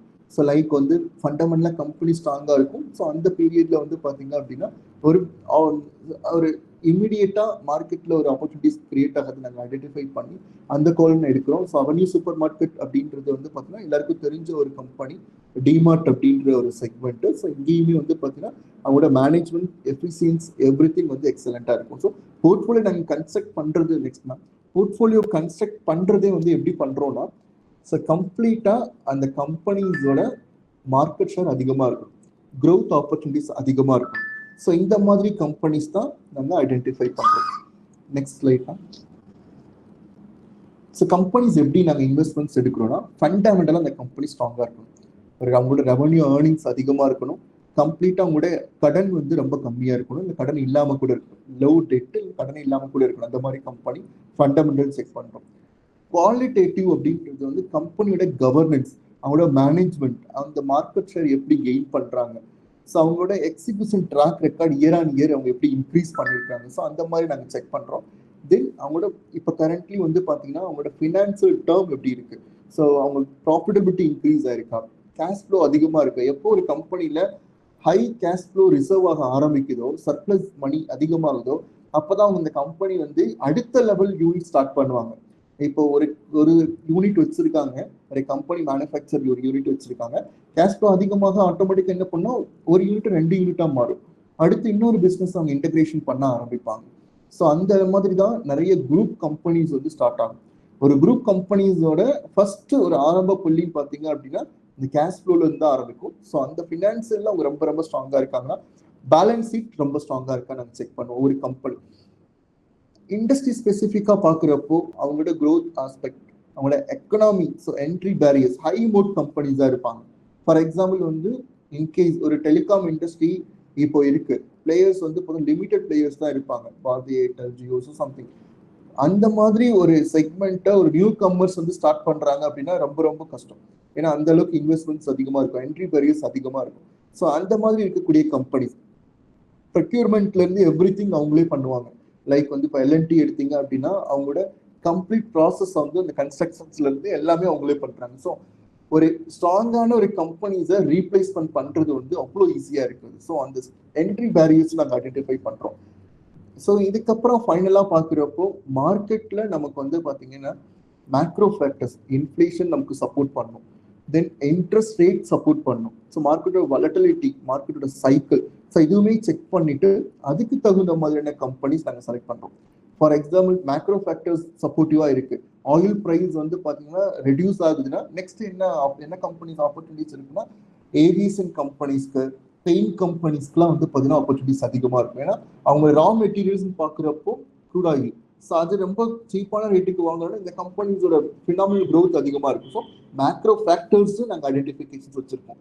ஸோ இவ்வளோ ரிசர்ச் பண்ணி தான் ஒரு கம்பெனியை நாங்கள் செலக்ட் பண்ணுறோம். ஸோ அதனால தான் சொல்கிறோம் ஐசிசியோட ஃப்ளெக்ஸி கேப் ஃபண்ட் அப்படின்றது ஒரு bottom up stock picking, growth create value, அந்த ஃபிலாசபி தான் நாங்கள் வந்துட்டு யூஸ் பண்ணுறோம். Next slide. ஸோ கரண்ட்லி இந்த போர்ட்ஃபோலியோட வெயிட்டேஜ் இப்போ 100 rupees நான் இன்வெஸ்ட் பண்ணுறேன் ஐசிசியோட ஃப்ளெக்ஸி கேப் ஃபண்ட்ல. 100 rupeesல ஸ்மால் கேப்ல எவ்வளோ இன்வெஸ்ட்மெண்ட் பண்ணிப்போம், மிட் கேப்ல எவ்வளோ இன்வெஸ்ட் பண்ணிப்போம், லார்ஜ் கேப்ல எவ்வளோ இன்வெஸ்ட் பண்ணுவோம். ஆப்வியஸாக பார்த்தீங்கன்னா லார்ஜ் கேப்ல 65% ஹோல்ட் பண்ணியிருக்கோம், 8% மிட் கேப்ல இருக்கும், ஸ்மால் கேப்ல 27% வச்சிருக்கோம். ஸோ ஸ்மால் கேப்போட பிஇ வந்து ரீசெண்டாக வேல்யூவேஷன் ரொம்ப ரொம்ப அட்ராக்டிவாக இருக்கு. ரீசன்ட் ரெக்கவரி கரெக்ஷனுக்கு அப்புறம் ரெக்கவர் ஆக ஆரம்பிக்கிறதுனால ஸோ அங்கே ஸ்மால் கேப்போட வெயிட்டேஜ் நாங்கள் ஸ்லைட்லி இன்க்ரீஸ் பண்ணியிருக்கோம். ஓகே, ஸோ எந்தெந்த செக்டர்ஸ் நாங்கள் கரண்ட்லி ஓவர் வெயிட் இருக்குன்னா, ஸோ ஆப்வியஸாக இப்போ இந்த நமக்கு அந்த ரீபர்ட் சிஸ்டம் 12 lakh வரைக்கும் டாக்ஸேஷன்ஸ் வந்து நீல் அப்படின்றதும் ப்ளஸ் வந்து பார்த்தீங்கன்னா ஜிஎஸ்டி, ஸோ இதெல்லாம் பார்க்குறப்போ ஆட்டோ இண்டஸ்ட்ரீஸில் நாங்கள் ஓவர் வெயிட்டாக இருக்கிறோம். ஸோ அங்கே அதிகமாக ஆட்டோ செக்டர்ஸில் இன்வெஸ்ட்மெண்ட்ஸ் பண்ணியிருக்கோம், கன்சூமர் டியூரபிளில் இன்வெஸ்ட்மெண்ட்ஸ் பண்ணியிருக்கோம், தென் ரீட்டைலிங், தென் வந்து பார்த்தீங்கன்னா இன்டர்நெட் பேஸ்டு கம்பெனிஸ்லாம் அதிகமாக பண்ணியிருக்கோம். ஸோ செக்டர் அண்டர் வெயிட் பார்த்தீங்கன்னா பேங்கிங் அண்ட் ஃபினான்சியல் சர்வீசஸ் ஃபண்டில், எஃப்எம்சிஜி, கமோடிட்டி பவரில் அண்டர் வெயிட்டில் இருக்கும். Next slide. ஸோ நாங்கள் இங்கேயே வந்து பார்த்தீங்கன்னா எஃப்எம்சிஜிக்கும் கன்சம்ஷனுக்கும் நீங்கள் டிஃப்ரென்ஸ் எடுத்து பார்க்குறப்போ எஃப்எம்சிஜியில் இன் ஜென்ரலாக பீப்புள் வந்து பார்த்தீங்கன்னா யூஸ்வலாக வாங்கக்கூடிய நான் டிஸ்கிரிஷனரி அத்தியாவசியமான பொருட்கள் இருக்கலாம், அதோட அந்த க்ரோத் பார்ட்டிசிபேஷன்ஸ் மேபி வந்து பார்த்தீங்க அப்படின்னா சர்வீஸ் கன்சம்ஷன் சர்வீஸை கம்பேர் பண்ணுறப்போ ரொம்ப கம்மியாக இருக்கலாம். ஸோ அங்கே வந்து ஜாஸ்தியான ஆப்பர்ச்சுனிட்டிஸ் இருக்கு. ஏன்னா இப்போ இருக்கிற யங்ஸ்டர்ஸ் எல்லாமே, இப்போ இருக்கிற நியூ ஜென்ரேஷன்ஸ் எல்லாருமே எக்ஸ்பெரிமெண்டல் அந்த ப்ரீமியம் குவாலிட்டி தான் அதிகமாக எதிர்பார்க்க ஆரம்பிக்கிறாங்க. ஸோ அந்த மாதிரியான கன்செப்ட்ஸ்ல ஆப்பர்ச்சுனிட்டிஸ் அதிகமாக இருக்கு, நாங்கள் அதான் ஹைலைட் பண்றோம். ஓகே, ஏன்னா இப்போ 7 lakhல இருந்து 9 lakh ரீபோர்ட் சிஸ்டம் டாக்ஸேஷன்ஸ் வந்து நில் அப்படின்னா ஆல்ரெடி இந்த 7 lakh பீப்புள் எல்லாருமே என்ன வச்சிருப்பாங்க, ஒரு fridge, washing machine, so something தேவையான எலக்ட்ரானிக் ஐட்டம்ஸ் வச்சிருப்பாங்க. பட் ஒரு 12 lakh வரைக்கும் டாக்ஸேஷன் இல்லைன்னா அவங்களோட ஸ்பெண்டிங் எங்க அதிகமாக இருக்கலாம்னு பார்த்தீங்கன்னா டூரிசம், ஹோட்டல்ஸ், ரெஸ்டாரண்ட்டு, தென் வந்து பார்த்தீங்க அப்படின்னா அவங்களோட ஸ்பெண்டிங் வந்து ப்ரீமியம் அப்கிரேடேஷன்ல ஜாஸ்தி ஆகும். ஸோ லாஸ்ட் கம்பேரிட்டிவா லாஸ்ட் இயருக்கும் இந்த இயருக்கும் நீங்க ப்ரீமியம் செக்மெண்டேஷனோட க்ரோத் அக்ராஸ் ஏசி வாங்குறதா இருக்கலாம், இல்லை ஃப்ளைட் டிக்கெட் புக்கிங்கா இருக்கலாம், ட்ரெயின்ல ஏசி கம்பார்ட்மெண்ட் புக்கிங்கா இருக்கலாம், எல்லா இடத்துலையுமே ப்ரீமியம் செக்மெண்ட்ஸோட க்ரோத் அதிகமா இருக்கு. ஸோ அந்த அளவுக்கு ஆப்பர்ச்சுனிட்டிஸ் வந்து பார்த்தீங்கன்னா இப்போ இருக்கிற யங்ஸ்டர்ஸ் அண்ட் நியூ ஜென்ரேஷன்ஸோட மைண்ட் செட் இருக்கு. ஸோ டாப் 10 செக்டர்ஸ்ல பார்க்குறப்போ ஃபினான்சியல் ஜாஸ்தி ஹோல்ட் பண்ணியிருக்கோம், 20% இருக்கும். பட் இண்டெக்ஸை கம்பேர் பண்றப்போ அண்டர் வெயிட்ல இருக்கும். But still in terms of top செக்டர்ஸ்ல ஃபினான்சியல் வந்து 20% இருக்கு, ஆட்டோமொபைல் 18%, கன்சியூமர் டியூரபிள் 8%, ரீட்டைலிங் 7% இருக்கும். டாப் 10 ஸ்டாக்ஸ் வந்து பார்க்குறப்போ TVS motor, Maruti Suzuki, banking, so இங்கெல்லாம் வந்து பார்த்தீங்கன்னா நாங்கள் எங்களோட பொசிஷனிங் நாங்கள் ஹோல்ட் பண்ணியிருக்கோம். ஸோ நெக்ஸ்ட் ஸ்லைட்னா ஸோ ஜஸ்ட் ஃபியூ ரீசனல் இப்போ டிவிஎஸ் கம்பெனிஸ் நாங்கள் ஏன் ஹோல்ட் பண்ணியிருக்கோம். ஸோ லார்ஜஸ்ட் 2-வீலர் கம்பெனிஸ், அவங்களோட லான்ச்சஸ், அவங்களோட லைக் வந்து பார்த்தீங்கன்னா ஈவியோட க்ரௌத், ஸோ எவ்ரி திங் வந்து ஃபினாமினலாக இருக்கு. ஸோ ஐசிசி பேங்கிங்கோட அந்த பேங்கிங் ஸ்பேஸ், இப்போ கரண்ட்லி நம்மளோட அந்த கிரெடிட் க்ரௌத்தோட ரேட், ஸோ இந்த மாதிரி ஸ்டாக் ஸ்பெசிஃபிக்காக கம்பெனி ஸ்பெசிஃபிக்காக எங்களுக்கு ஒரு ஆப்பர்ச்சுனிட்டிஸ் கிடைச்சிருக்கு, நாங்கள் அதை ஐடென்டிஃபை பண்ணியிருக்கோம். ஸோ அதனால வந்து பார்த்தீங்க அப்படின்னா நாங்கள் அதை போர்ட்ஃபோலியோ ஆட் பண்ணியிருக்கோம். Next slide ma'am. Next ma'am long term performance. Yes ma'am. So ICICI principal flexi cap ஃபண்டோட ஸ்கீம் ஸ்டார்ட் பண்ணது வந்து பார்த்தீங்கன்னா July 17, 2021 ஸ்டார்ட் பண்ணோம்.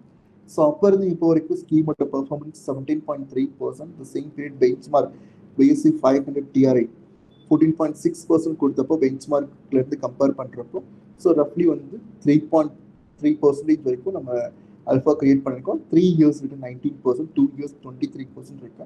So as you know, so mutual ஃபண்ட்ஸோட இன்வெஸ்ட்மெண்ட் பாஸ்ட் பர்ஃபார்மன்ஸ் எதுவுமே வந்து கேரண்டிட் இல்லை, இதே ரிட்டர்ன்ஸ் ஃபியூச்சர்ஸ்க்கு வரப்போகிறது இல்லை. பட் ஈவன் இந்த லாஸ்ட் ஒரு 4 இயர்ஸ் டியூரேஷன்லையுமே மார்க்கெட்டில் இருக்கக்கூடிய அப்ஸ் அண்ட் டவுன்ஸில், ஸோ மியூச்சுவல் ஃபண்ட்ஸில் இந்த ஃப்ளெக்ஸி கேப் ஸ்கீமில் இருக்கக்கூடிய அந்த ஃப்ளெக்சிபிலிட்டி பேஸ் பண்ணி ஃபண்ட் மேனேஜர் ஸ்டில் மார்க்கெட் ரிட்டர்னோட அல்ஃபா கிரியேட் பண்ணியிருக்காங்க. பாஸ்ட் ரெக்கார்ட் நாங்கள் பார்க்கும்போது. Next slide ma'am.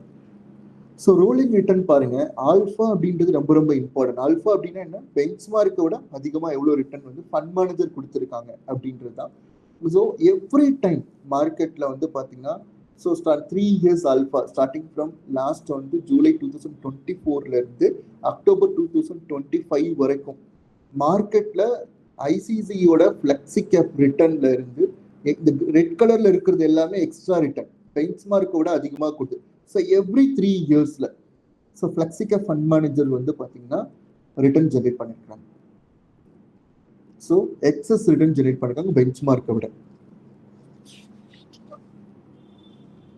So ICICI mutual funds okay. So ICICI mutual funds வந்து பார்த்தீங்க அப்படின்னா ஸோ ஆஃப்டர் கோவிட்க்கு அப்புறம் மார்க்கெட்டில் இருக்கக்கூடிய ஆப்பர்ச்சுனிட்டிஸ் கரெக்டாக வந்து பார்த்தீங்கன்னா ஃபண்ட் மேனேஜர் ஹேண்டில் பண்ணியிருக்காங்க. ஸோ நிறைய ஆப்பர்ச்சுனிட்டிஸ் இருக்குது. யூஎஸோட டேரிஃப் ப்ராப்ளமாக இருக்கலாம், ஜியோ பொலிட்டிக்கல் டென்ஷன்ஸ் இருக்கலாம். ஐசிசி இந்த ஆப்பர்ச்சுனிட்டிஸ் எல்லாமே இந்த ஃப்ளெக்ஸி கேப் ஃபண்ட் மேனேஜர் வந்து பார்த்தீங்கன்னா ஈஸியாக வந்து எடுத்துகிட்டு வந்துருக்குறாங்க. இந்த பீரியட்ல எவ்ரி டைம் மார்க்கெட்டில் வந்து பார்த்தீங்கன்னா 2 இருக்கும். ஸோ ஒன்று வந்து பார்த்தீங்க அப்படின்னா மார்க்கெட் எக்ஸ்பென்சிவாக இருக்கும். ஸோ எப்போ வேணாலும் மார்க்கெட் வந்து பார்த்தீங்க அப்படின்னா கரெக்ஷன் ஆகலாம் அப்படின்ற ஸ்டேஜ் இருக்கும்.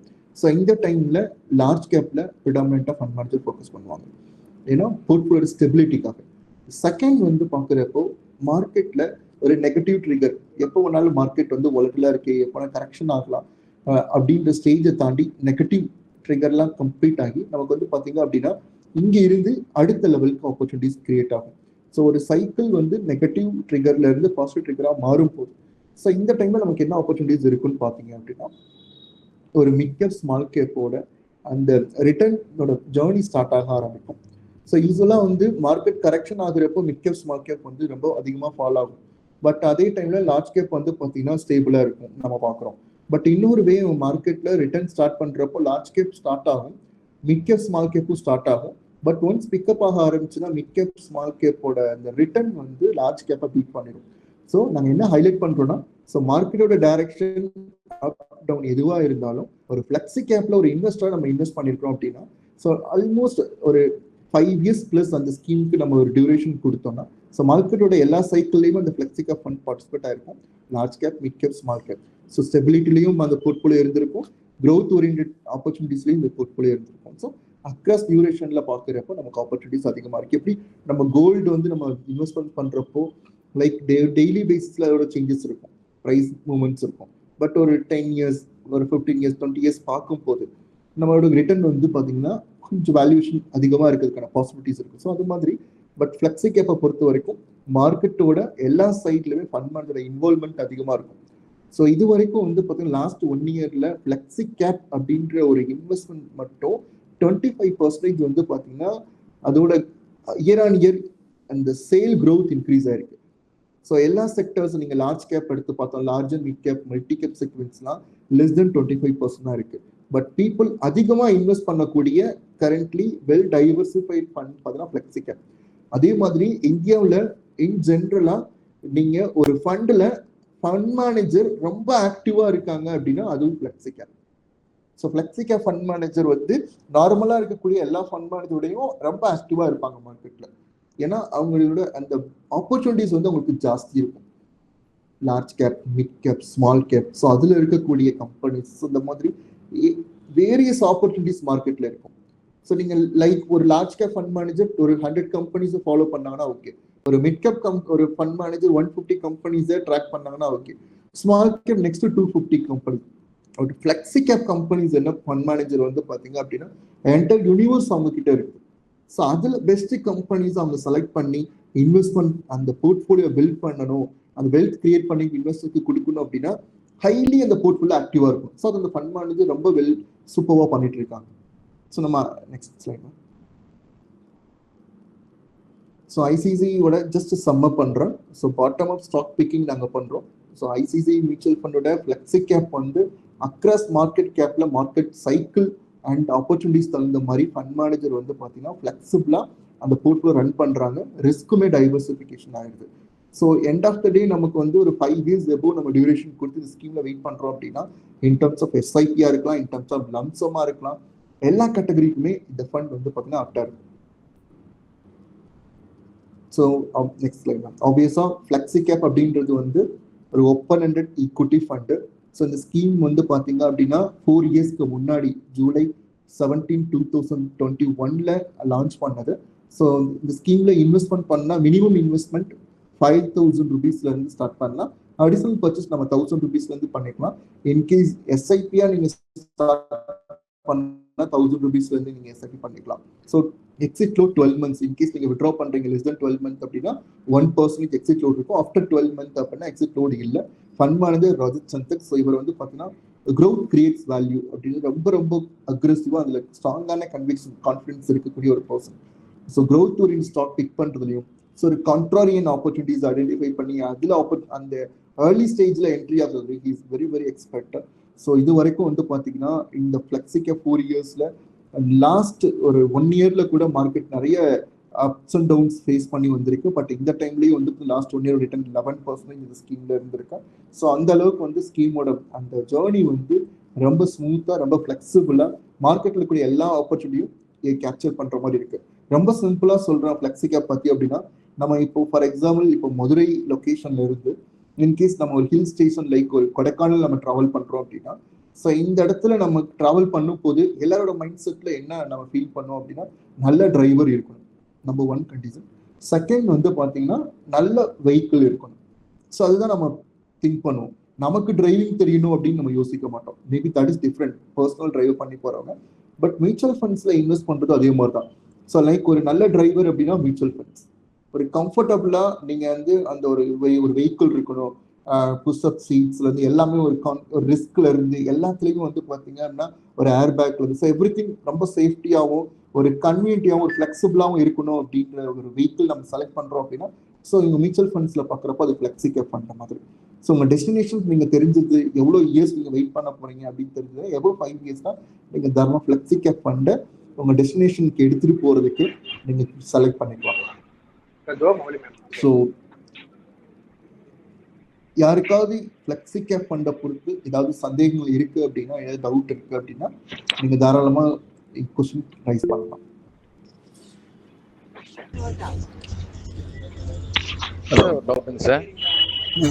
சொல்லுங்க. சார் இப்போ ஃப்ளெக்ஸி கேப் வந்து இப்போ வந்து ஸ்மால் கேப் ட்ரெண்ட் போகுதுன்னா ஸ்மால் கேப்ல தான் இன்வெஸ்ட்மெண்ட் பண்ணுவீங்களா?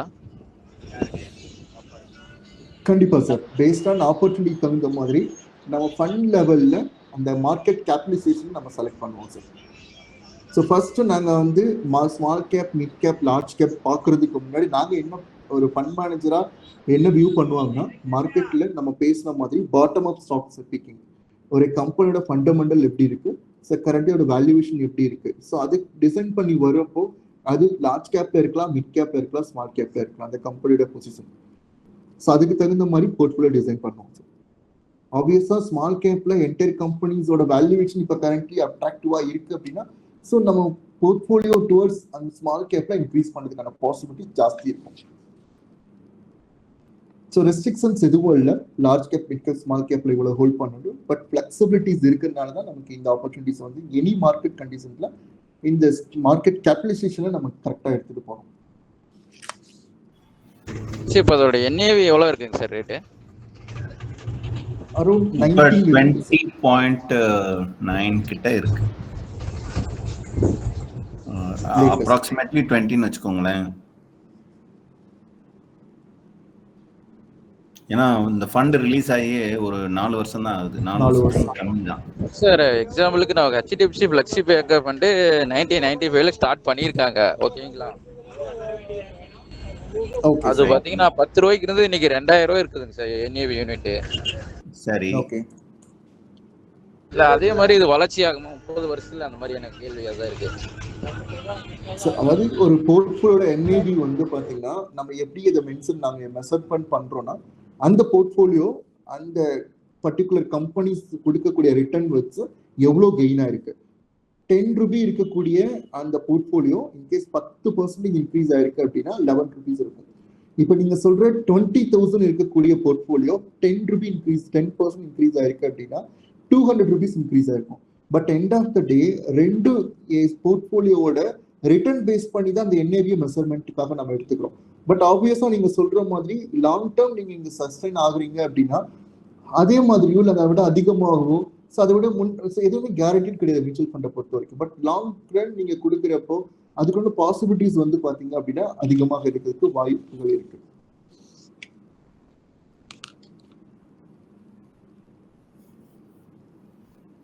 ஸோ NAV வந்து ஒரு மெஷர்மெண்ட் டெஃபினட்டா. Yes sir. நண்பர்களே, வேற எதுவும் கேள்விகள் இருக்குங்களா?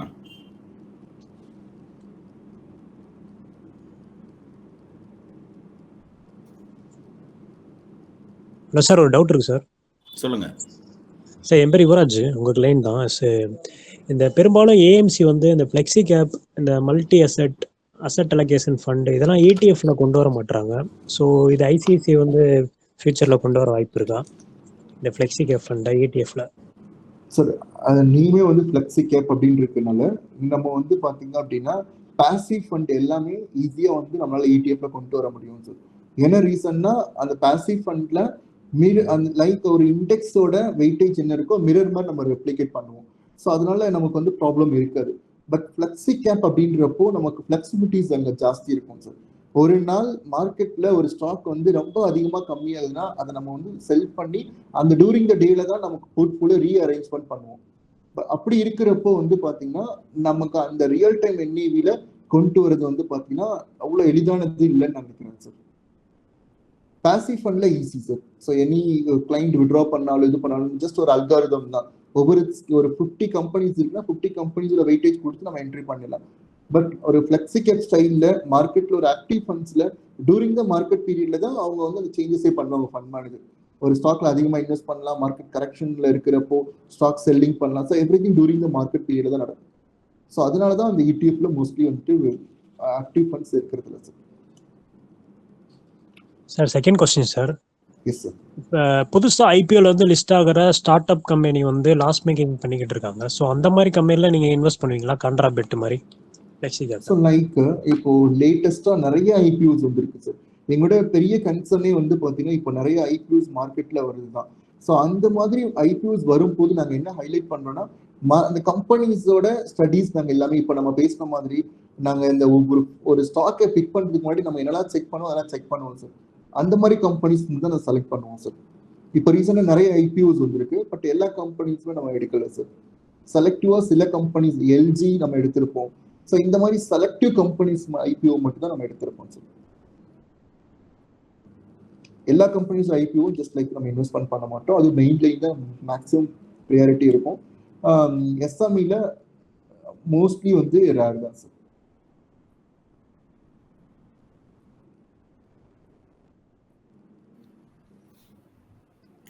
நண்பர்களை வேறு கேள்விகள்?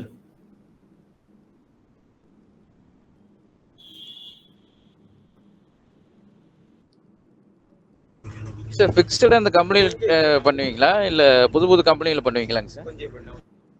சார் போர்ட்ஃபோலியோ ஃபிளெக்சிபிலிட்டி இருக்கனால ஆக்டிவா நம்ம ஹேண்டில் பண்ணுவோம் சார். மார்க்கெட்ல டெய்லியும் ஃபண்ட் மேனேஜர் ஆக்டிவா வாட்ச் பண்ணுவாங்க. எப்போல்லாம் ஆப்பர்ச்சுனிட்டிஸ் இருக்கோ அது வந்து பாத்தீங்க அப்படின்னா ரெண்டு நம்ம சைட்ல ஆப்பர்ச்சுனிட்டிஸ் பார்ப்போம் சார். ஒரு ஸ்டாக்கோட வேல்யூவேஷன் ரொம்ப அதிகமாயிடுச்சு, இதுக்கப்புறம் அந்த ஸ்டாக்கோட மூவ்மெண்ட் வந்து பாத்தீங்கன்னா இது வரைக்கும் ஹிஸ்டாரிக்கலா ஒரு லாஸ்ட் 5 இயர்ஸ் கொடுத்த ரிட்டர்ன் வந்து இந்த கம்பெனி நெக்ஸ்ட் 5 இயர்ஸ்க்கு கொடுக்குமா, இல்ல அந்த இடத்துல சேச்சுரேஷன் ஆயிடுச்சு அப்படின்னா அங்கிருந்து மேபி எக்ஸிட் ஆகி அடுத்த செக்டர்ஸோ அடுத்த ஸ்டாக்ஸ்ல அடுத்த கம்பெனிஸ்ல ஆப்பர்ச்சுனிட்டிஸ் ஐடென்டிஃபை பண்ணுவாங்க சார். இது ஒண்ணு. செகண்ட் வந்து பாத்தீங்கன்னா ஒரு மார்க்கெட்ல சடனா ஒரு கரெக்ஷன் ஒரு ஸ்டாக் வந்து கிடைக்குது, ஒரு ஆப்பர்ச்சுனிட்டிஸ் கிடைக்குது அப்படின்னா லைக் ஒரு இன்ஃபோசிஸ் விசில் ப்ளோவிங் கம்பெனிஸ்னால ஒரு 20% சேம் டே ஃபால் ஆகுறாங்க. ஸோ அந்த மாதிரி ஒரு நல்ல கம்பெனி, ஒரு குட் கம்பெனி குட் ஸ்டாக் ப்ரைஸ்ல கிடைக்குது அப்படின்றப்போ நம்ம ஈஸியா இதுல பார்ட்டிசிபேட் பண்ணுவோம் சார். ஸோ ஃபிக்ஸடா ஒரு போர்ட்ஃபோலியோ இந்த ஸ்டாக் இருக்கும் அப்படின்றத விட ஆக்டிவா நம்ம ஃபிளெக்சிபிளா அதை எடுத்துட்டு போறோம் சார். அதுதான் இந்த ஸ்கீமோட advantage sir.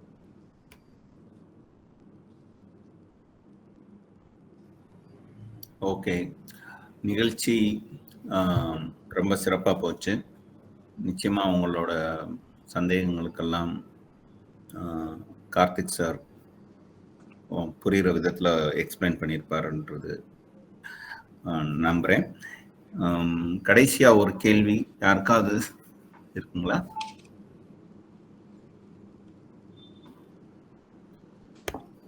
Okay, fine. Flexi கேப்போட advantage என்னங்க சார்? ஃப்ளெக்ஸி கேப்போட அட்வான்டேஜ் வந்து மார்க்கெட்டோட டைரக்ஷன் எப்படி இருந்தாலும் நம்ம ரிலாக்ஸா இருக்கலாம் சார். ஜஸ்ட் நமக்கு அதுக்கான டைம் மட்டும் 5 இயர்ஸ் எபோவ் மட்டும் ஃபிக்ஸ் பண்ணிட்டு நம்ம இன்வெஸ்ட் பண்ணிட்டா போதும். ஃபண்ட் மேனேஜர் அந்த மார்க்கெட்டோட எல்லா சைக்கிளுக்கு தகுந்த மாதிரி போர்ட்ஃபோலியோ அலைன் பண்ணிட்டே இருப்பாங்க. மார்க்கெட் டவுன் சைடா இருந்தாலும் அப் சைடா இருந்தாலும் அந்த ஆல் செக்மெண்ட்டுக்கு தகுந்த மாதிரி அந்த போர்ட்ஃபோலியோ ஃபிளெக்சிபிளா அதை ஸ்டெபிலிட்டியாகவும் க்ரோத் ஓரியன்டாகவும் எடுத்துட்டு சேஞ்ச் பண்ணிட்டே இருப்பாங்க சார். நம்ம ரிலாக்ஸா இருக்கலாம் சார் இன்வெஸ்ட்மெண்ட் பண்ணிட்டோம் அப்படின்னா. ஒரு செக்டார் ஃபண்ட்ல இன்வெஸ்ட்மெண்ட் பண்ணோம்னா என்ன நடக்கும் சார்? பேங்கிங்ல இன்வெஸ்ட் பண்ணிருப்போம், ஃபர்தரா ஃபாலோ ஆக ஆரம்பிச்சுன்னா ஒரு செக்டர் கண்டிப்பா வந்து பாத்தீங்கன்னா ஹெவியான ரிட்டர்ன் வந்து கொடுக்கலாம், ஹெவியான ரிஸ்க்கும் இருக்கும். இப்போ டெக்னாலஜி, ஃபார்மா, ஸோ இந்த மாதிரி செக்டார் ஃபண்ட் செலக்ட் பண்றப்போ ரிட்டர்ன் கொடுக்குறப்போ அதிகமா இருக்கும். இந்த சேம் டைம் நமக்கு வந்து மார்க்கெட் கரெக்ஷன் ஸ்டார்ட் ஆகுறப்போ ரொம்ப ஜாஸ்தியாகவும் இருக்கும் சார். நீங்க 2008க்கு முன்னாடி ஐடி இண்டெக்ஸ் வந்து கிட்டத்தட்ட 1 இயர்ல வந்து பாத்தீங்கன்னா 700% மேல ரிட்டர்ன் கொடுக்குது. பட் நெக்ஸ்ட் 1 இயர்ல 73% நெகட்டிவ் ரிட்டர்ன் கொடுக்குது. ஸோ ரெண்டு சைடுமே வந்து பாத்தீங்கன்னா இண்டெக்ஸை பொறுத்த வரைக்கும் ஒரு செக்டார் பொறுத்த வரைக்கும் இருக்கும். But well diversified fund like flexi கேப்ல நீங்க டிராவல் பண்றீங்க அப்படின்னா ஸோ நீங்க ரிலாக்ஸா வந்து அந்த மார்க்கெட்டோட எல்லா பார்ட்டிசிபேஷனும் நீங்க உங்களோட போர்ட்ஃபோலியோ பார்ட்டிசிபேட் ஆகுதுன்ற ஒரு தாட் ப்ராசஸோட நீங்க ரிலாக்ஸா வந்து டிராவல் பண்ணலாம் சார். சார் ஒரு சின்ன டவுட் சார், கேட்கலாமா sir? Sir good evening sir. Sir regular பிளானுக்கும் டைரக்ட் பிளானுக்கும் என்ன சார் வித்தியாசம்? இந்த இடத்துல நான் பதில் சொன்னா கரெக்டா இருக்கும்னு நினைக்கிறேன். Okay sir, thank you. Regular அப்படின்றது ஒரு டிஸ்ட்ரிபியூட்டர் வழியா நீங்க மியூச்சுவல் ஃபண்ட்ஸ்ல இன்வெஸ்ட் பண்றது. அதுவே தானா டைரக்ட் அப்படின்றது நீங்களே சூஸ் பண்ணி நேரா அந்த மியூச்சுவல் ஃபண்ட்ஸ் கம்பெனிஸ்ல நீங்களே போர்ட்ஃபோலியோ கிரியேட் பண்ணி நீங்களே ப்ராசஸ் பண்ணி நீங்களே பேமெண்ட் பண்ணி பண்றது. ஓகேங்களா? Thank you sir, thank you. ஆனா இருங்க, இதுல ஒரு முக்கியமான விஷயம் இருக்கு. இப்போ பல பேர் வந்து சரி நமக்கு இன்னைக்கு ஒரு விஷயம் தெரிஞ்சிருச்சு, நம்ம இந்த ஃபண்ட்ல பண்ணுவோம் அப்படின்னு சொல்லிட்டு முடிவு பண்ணிட்டு நம்ம பண்றோம்ல. இது வந்து எப்படி அப்படின்னா ஒரு மாத்திரை விளம்பரத்தை பார்த்துட்டு டைரக்டா சரி நமக்கு வயிற்று வலிக்குன்னா நேரம் இந்த மாத்திரையை சாப்பிட்டா சரியாயிடும் அப்படின்னு சொல்லிட்டு அந்த மாத்திரையை சாப்பிட்ற மாதிரி.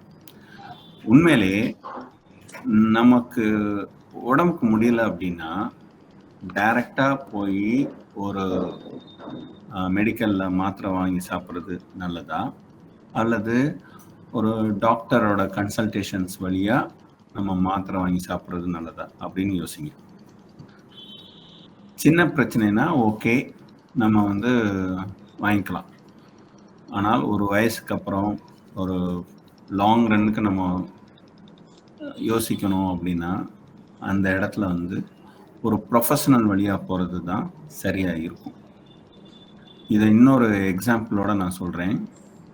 ஒரு டிஸ்ட்ரிபியூட்டர், நாங்கள் எங்களுடைய வேலை என்ன அப்படின்னா மார்க்கெட்டை வாட்ச் பண்ணிக்கிட்டே இருக்கிறது, அண்ட் புதுசாக என்ன ஃபண்டு வருது அப்படின்றத பார்க்குறது, அண்ட் ஏற்கனவே இருக்கிற ஃபண்ட்ஸ் எல்லாமே எப்படி பெர்ஃபார்ம் பண்ணிக்கிட்டு இருக்கு அப்படின்னு சொல்லிட்டு பார்க்குறது எங்களுடைய வேலை. ஏன்னா கஸ்டமர்ஸோட ஏயுஎம், அதாவது அவங்களுடைய இன்வெஸ்ட்மெண்ட் க்ரோ ஆகும்போது தான் அந்த டிஸ்ட்ரிபியூட்டரோட அசட் அண்டர் மேனேஜ்மெண்ட்ன்ற அந்த வேல்யூ கூடும். அப்படி அந்த வேல்யூ கூடுறத வச்சு தான் அவருக்கான கமிஷன் செட் பண்ணுறாங்க. ஓகேங்களா? ஸோ அப்படி இருக்கும்போது தங்கிட்ட இருக்கிற கஸ்டமர்ஸ் நல்லா க்ரோ ஆகணும்னு தான் எல்லா டிஸ்ட்ரிபியூட்டரும் ஆசைப்படுவாங்க. ஸோ அதனால் கஸ்டமரை வந்து எப்போவும் சரியான திசையில் வழிகாட்டிக்கிட்டே இருப்பாங்க டிஸ்ட்ரிபியூட்டர்ஸ், அதாவது ரெகுலர் ஃபண்ட் வழியாக போகிறது. இப்போ இந்த நிகழ்ச்சி எடுத்துக்கோங்க. இந்த நிகழ்ச்சியோட நோக்கம் என்ன? மியூச்சுவல் ஃபண்ட்ஸை பற்றி ஒரு புரிதலை மக்களுக்கு ஏற்படுத்துறது. இந்த ஃபண்டை பற்றி கார்த்திக் சார் சொல்லிட்டாரு. நீங்கள் டைரெக்டாகவும் பண்ணலாம், இல்லை எங்கள் மூலமாக ரெகுலர்லேயும் நீங்கள் இன்வெஸ்ட் பண்ணலாம். இதுக்கு என்ன வித்தியாசம் இருக்கும்? ஒரு 1% டிஃப்ரென்ஸ் இருக்கலாம். ஆனால் அந்த 1% தான் விஷயமே. அந்த 1%ல் 0.5% எங்களுக்கு அங்கே தான் கமிஷனாக கொடுக்குறாங்க. ஓகே, ஸோ இந்த 1% டிஃப்ரென்ஸ் இருக்குல்ல, இதை நம்ம பெருசாக நினச்சி நீங்கள் டைரெக்டாக போகிறதுன்றதுல என்ன சிக்கல் இருக்கும் அப்படின்னா, நாளைக்கு மார்க்கெட்டு ஃபண்டு என்ன சொல்கிறது, ஒரு வாலட்டாலிட்டியில் இருக்கும்போது அவசரப்பட்டு எடுக்கிறதுக்கு வாய்ப்புகள் இருக்குது. நீங்களே எடுத்துப்பீங்க, உங்களை கேட்குறதுக்கு ஆளே கிடையாது. ஆனால் டிஸ்ட்ரிபியூட்டர் வழியாக எடுக்கும்போது டிஸ்ட்ரிபியூட்டர்கிட்ட நீங்கள் கேட்கலாம், சார் இப்போ நான் ரிடம்ஷன் கொடுக்கணும், எனக்கு இந்த ஃபண்டு வேணும் அப்படின்னு கேட்கும்போது டிஸ்ட்ரிபியூட்டர் என்ன காரணம் சார் அப்படின்னு கேட்டாங்கன்னா, இந்த மாதிரி எனக்கு பயமாக இருக்குது சார், நான் போட்ட இன்வெஸ்ட்மெண்ட்டு இப்போ என்னடானா இப்போ நெகட்டிவில் போகுது அப்படின்னும்போது டிஸ்ட்ரிபியூட்டர் சொல்லுவார், சார் பயப்படாதீங்க, இது இந்த நேரத்தில் ஒரு டெம்ப்ரவரி விஷயந்தான், திரும்ப மார்க்கெட் வந்து மேலே வந்துடும், இந்த ஃபண்ட் வந்து லாங் ரன்னுக்கு பெர்ஃபார்ம் பண்ணக்கூடிய ஃபண்டு, அவசரப்பட்டு எடுக்காதீங்க அப்படின்னு சொல்லிட்டு ஹோல்ட் பண்ணுவார். ஸோ அவரை புரிய வைப்பார். ஃபஸ்ட்டு என்ன, கஸ்டமருக்கு எஜுகேட் பண்ணுறது.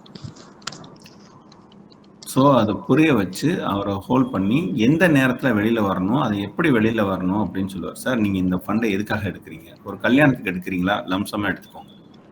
இல்லை சார் எனக்கு மாதம் ஒரு ரிட்டையர்மெண்ட்டுக்கு எடுக்கிறேன் சார் அப்படின்னு சொன்னார்னா டிஸ்ட்ரிபியூட்டர் அங்கே என்ன சொல்லுவார், சார் அப்படின்னா ஒன்று பண்ணுங்கள், எஸ்டபிள்யூபி பண்ணிக்கோங்க, மாதம் 1 லட்ச ரூபாய் அப்படின்னு சொல்லிட்டு, இல்லாட்டா உங்களுக்கு எவ்வளோ சார் காசு வேணும்? 50,000. உங்கள் அக்கௌண்ட்டில் எவ்வளோ இருக்குது? 50 லட்சம் இருக்குது. ரைட் சார், அப்படின்னா நீங்கள் வந்து 1% தாராளமாக எடுக்கலாம், நீங்கள் வந்து 50,000 எடுங்க அப்படின்ட்டு ஒரு கைட் பண்ணுவார். ஸோ இந்த கைடன்ஸ் தான் ரெகுலருக்கும் டைரக்டுக்குமான வித்தியாசம். இந்த கைடன்ஸ் உங்களுக்கு வேணும். கஸ்டமர்ஸ் நம்ம என்ன சொல்கிறது, ஐ மீன் நீங்கள் உங்களுடைய ஃபண்டை வந்து லாங் ரன்னுக்கு கொண்டு போகணும், அந்த ஃபண்டு கரெக்டாக பெர்ஃபார்ம் ஆகுதா இல்லையா அப்படின்ற ஒரு அண்டர்ஸ்டாண்டிங் உங்களுக்கு வேணும். இந்த மாதிரியான சந்திப்புகள் வழியாக உங்களுக்கு புது புது ஃபண்டுகளை பற்றி நீங்கள் தெரிஞ்சுக்கணும் அப்படின்னா கண்டிப்பாக நீங்கள் வந்து ஒரு டிஸ்ட்ரிபியூட்டரோட வழியாக போகிறது தான் ரொம்ப நல்லது. ஒரு கடைசியாக ஒரு விஷயம் சொல்லிக்கிறேன், இது நிஜமாக நடந்த சம்பவம். 2019 நான் கோட் எடுத்தேன், அக்டோபர் மாதம். 2019 டிசம்பருக்கு அடுத்து கோவிட் வர ஆரம்பிச்சு, ஜனவரியில் பயங்கரமாக அது எக்ஸ்பிளிசிட்டாக வெளியில் தெரிய ஆரம்பிச்சு பிப்ரவரியில் லாக்டவுன்லாம் போடுறாங்க. அப்படி போடும்போது எங்கள்கிட்ட ஃபஸ்ட்டு கோட் எடுக்கும்போது இன்வெஸ்ட் பண்ண 2 கஸ்டமர்ஸ், சார் என்ன சார் மார்க்கெட் கீழே பயங்கரமாக விழுந்துட்டே போகுது, வெளியில் வந்துடட்டுமா அப்படின்னு கேட்டப்ப நாங்கள் சொன்னது ஒன்று தான், சார் அவசரப்படாதீங்க, இது ஒரு டெம்பரவரியாக வேணால் விழுகலாம், நம்ம மார்க்கெட் ரொம்ப ஸ்ட்ராங்கான மார்க்கெட், ஏற்கனவே மற்ற மார்க்கெட்டை விட நம்மளுடைய மார்க்கெட்டோட இன்ட்ரின்சிக் வேல்யூ ரொம்ப கம்மி, அதனால தான் நம்மளுடைய மார்க்கெட்டுக்கான என்ன சொல்கிறது க்ரோத் நிறையா இருக்குன்ட்டு நான் நம்புகிறேன். அதனால் கண்டிப்பாக இது திரும்ப மேலே வரும் சார், மேலே வரும்போது ஏற்கனவே இருந்ததை விட நல்லா ரிட்டர்ன்ஸ் கொடுக்கும் சார் அப்படின்னு நான் சொன்னேன். அதில் ஒரு கஸ்டமர்ஸ் கேட்டாங்க, ஓகே அப்படின்னு சொல்லிட்டு அவங்க கண்டினியூ பண்ணாங்க. இன்னொரு கஸ்டமர் வெளியில் போயிட்டார். ஸோ அந்த ஒரு கஸ்டமர் வச்சுருந்தார் இல்லையா, அவர் இன்வெஸ்ட் பண்ணது 5 லட்சம் ரூபாய். அடுத்து ஏப்ரல் மாதத்துலேருந்து மார்க்கெட்டு திரும்ப பவுன்ஸ் பேக் ஆக ஆரம்பிச்சது. 2020 முடியும் போது அவர் போட்ட இன்வெஸ்ட்மெண்ட்டை விட கிட்டத்தட்ட டபுள் ஆயிடுச்சு. 21ல் டபுளுக்கு மேலே போகுது. பார்த்தீங்க அப்படின்னா 22, 23 தொடும்போது அவர் கிட்டத்தட்ட 150% பார்த்துட்டார். இது எப்படி நடந்தது அப்படின்னா அந்த டிஸ்ட்ரிபியூட்டரோட கைடன்ஸ், தட் மீன்ஸ் என்னோட கைடன்ஸ். இன்னொரு கஸ்டமர்ஸ் அவசரப்பட்டு மார்க்கெட்டில் பாதியில் வெளியில் போனார்ல, அவர் என்னை திட்டிக்கிட்டே தான் போனார், உங்களை நம்பி காசு போட்டதுக்கு நான் சும்மா இருந்திருக்கலாம் சார் அப்படின்னார். அப்புறமா 1 வருஷம் கழிச்சு திரும்பி வந்தார், என்கிட்ட சாரியும் கேட்டார், சாரி சார் அன்னைக்கு உங்கள் பேச்சை கேட்டிருந்துருக்கலாம், நான் அவசரப்பட்டு எடுத்துட்டேன், இப்போ நீங்கள் என்ன சொல்கிறீங்களோ அதை நான் அப்படியே நம்புகிறேன், நீங்கள் எங்களுக்கு கைட் பண்ணுங்கள் சார் அப்படின்னு சொன்னார். இப்போ அந்த கஸ்டமர் எங்கள்கிட்ட தான் வந்துக்கிட்டு இருக்கார். அவருக்கு அவர் குழந்தைகளுக்கு எல்லாத்துக்குமே சேர்த்து தனித்தனியாக எஸ்ஐபியும் போய்கிட்டு இருக்கு, லம்சமாகவும் இன்வெஸ்ட் பண்ணியிருக்காங்க. ஸோ இதுதான் ஒரு டிஸ்ட்ரிபியூட்டர் வழியாக நம்ம செய்யும்போது நமக்கு கிடைக்கிற ரிட்டர்ன்ஸ். ஸோ ஒரே நிமிஷம், ஒரே ஒரு பாயிண்ட் மட்டும் ஆட் பண்ணுறேன் சார். ஓஎஸ், இப்போ கார்த்திக் சார் சொன்ன மாதிரி இது எல்லாமே ஒரு இன்வெஸ்டராக பார்க்குறப்போ ஒரு பெனிஃபிட் இருக்குது த்ரூ அட்வைசர் மூலமாக பண்ணும்போது. பட் இதே நீங்கள் நம்மளோட இன்வெஸ்ட்மெண்ட்டோட பர்பஸ் நமக்காகவும் நமக்கு அப்புறம் நம்மளோட ஃபேமிலிக்காகவும் அப்படி பார்க்குறப்போ நமக்கு அப்புறம் நம்மளோட இன்வெஸ்ட்மெண்ட்டை அடுத்த ஜென்ரேஷனுக்கு எடுத்துகிட்டு போய் சேர்க்கணும் அப்படின்னு வச்சுக்கோங்களேன், அதுக்கு கண்டிப்பாக அட்வைசரோட இன்வால்மெண்ட் இருக்கணும். ஏன்னா அவங்க அட்லீஸ்ட் பீரியடிக்கலாக ஒரு 6 monthஸோ இல்லை 1 year ஒன்ஸோ உங்கள் போர்ட்ஃபோலியோ செக் பண்ணி உங்களுக்கு ரீச் பண்ணி அதோட அப்டேட்டை ஷேர் பண்ணும்போது அட்லீஸ்ட் உங்கள் ஃபேமிலியில் இருக்கிற ஒரு பர்சன் அந்த ஃபோன் காலை பிக் பண்ணும் போதோ அதை அப்டேட் பண்ணும் போது அவங்களுக்கு தெரிய வரும். ஸோ கண்டிப்பாக அந்த வெல்த்தை அடுத்த ஜென்ரேஷனுக்கு எடுத்துகிட்டு போகிறதுக்கான வாய்ப்புகள் திரு அட்வைசர் மூலமாக வரும்போது கிடைக்கும். ஸோ அதுதான் சார். கரெக்ட். லாங் ரன்னுக்கு தான் நம்ம இங்கே யோசிக்கணும். அதை புரிய வைக்கிறது ஒரு அட்வைசரோட, அதாவது ஒரு டிஸ்ட்ரிபியூட்டரோட வேலை. இன்னொன்று, இந்த டிஸ்ட்ரிபியூட்டர் ஆகிறதுன்றது அவ்வளோ ஈஸி கிடையாது. அதுக்கும் ஃபுல்லாக படிக்கணும். இப்போ எல்ஐசியில் ஒரு ஏஜென்ட் ஆகிறதுக்கு நீங்கள் அங்கேயும் ஒரு எக்ஸாம் இருக்கும், அந்த எக்ஸாமில் 50 மார்க்குக்கு 17 மார்க் வாங்கிடலாம், அதாவது 34% இருந்தால் போதும். பட் இங்கே பார்த்தீங்க அப்படின்னா 50% மினிமம் செட் பண்ணியிருப்பாங்க. அது மட்டும் இல்லை, எவ்ரி 3 இயர்ஸுக்கு ஒரு தடவை எங்களுக்கு எக்ஸாம் இருக்குது.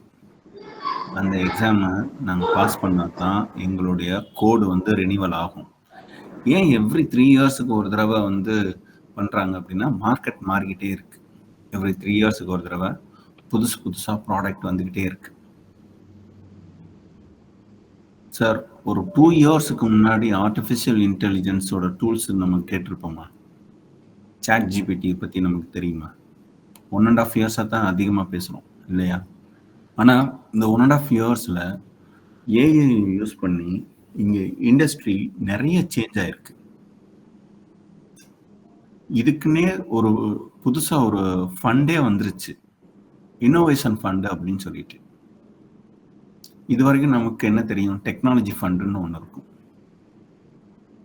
ஆனால் இந்த இன்னோவேஷன் ஃபண்ட் எதை பேஸ் பண்ணி பண்ணுறாங்க அப்படின்னா, ஆர்டிஃபிஷியல் இன்டெலிஜென்ஸை யூஸ் பண்ணி தங்களுடைய பிஸ்னஸை வளர்க்கிற நிறுவனங்கள் எதுன்னு பார்த்து அதில் இன்வெஸ்ட் பண்ணுற ஃபண்ட் அது. அப்போது எவ்ரி இயர் இண்டஸ்ட்ரி மாறுது.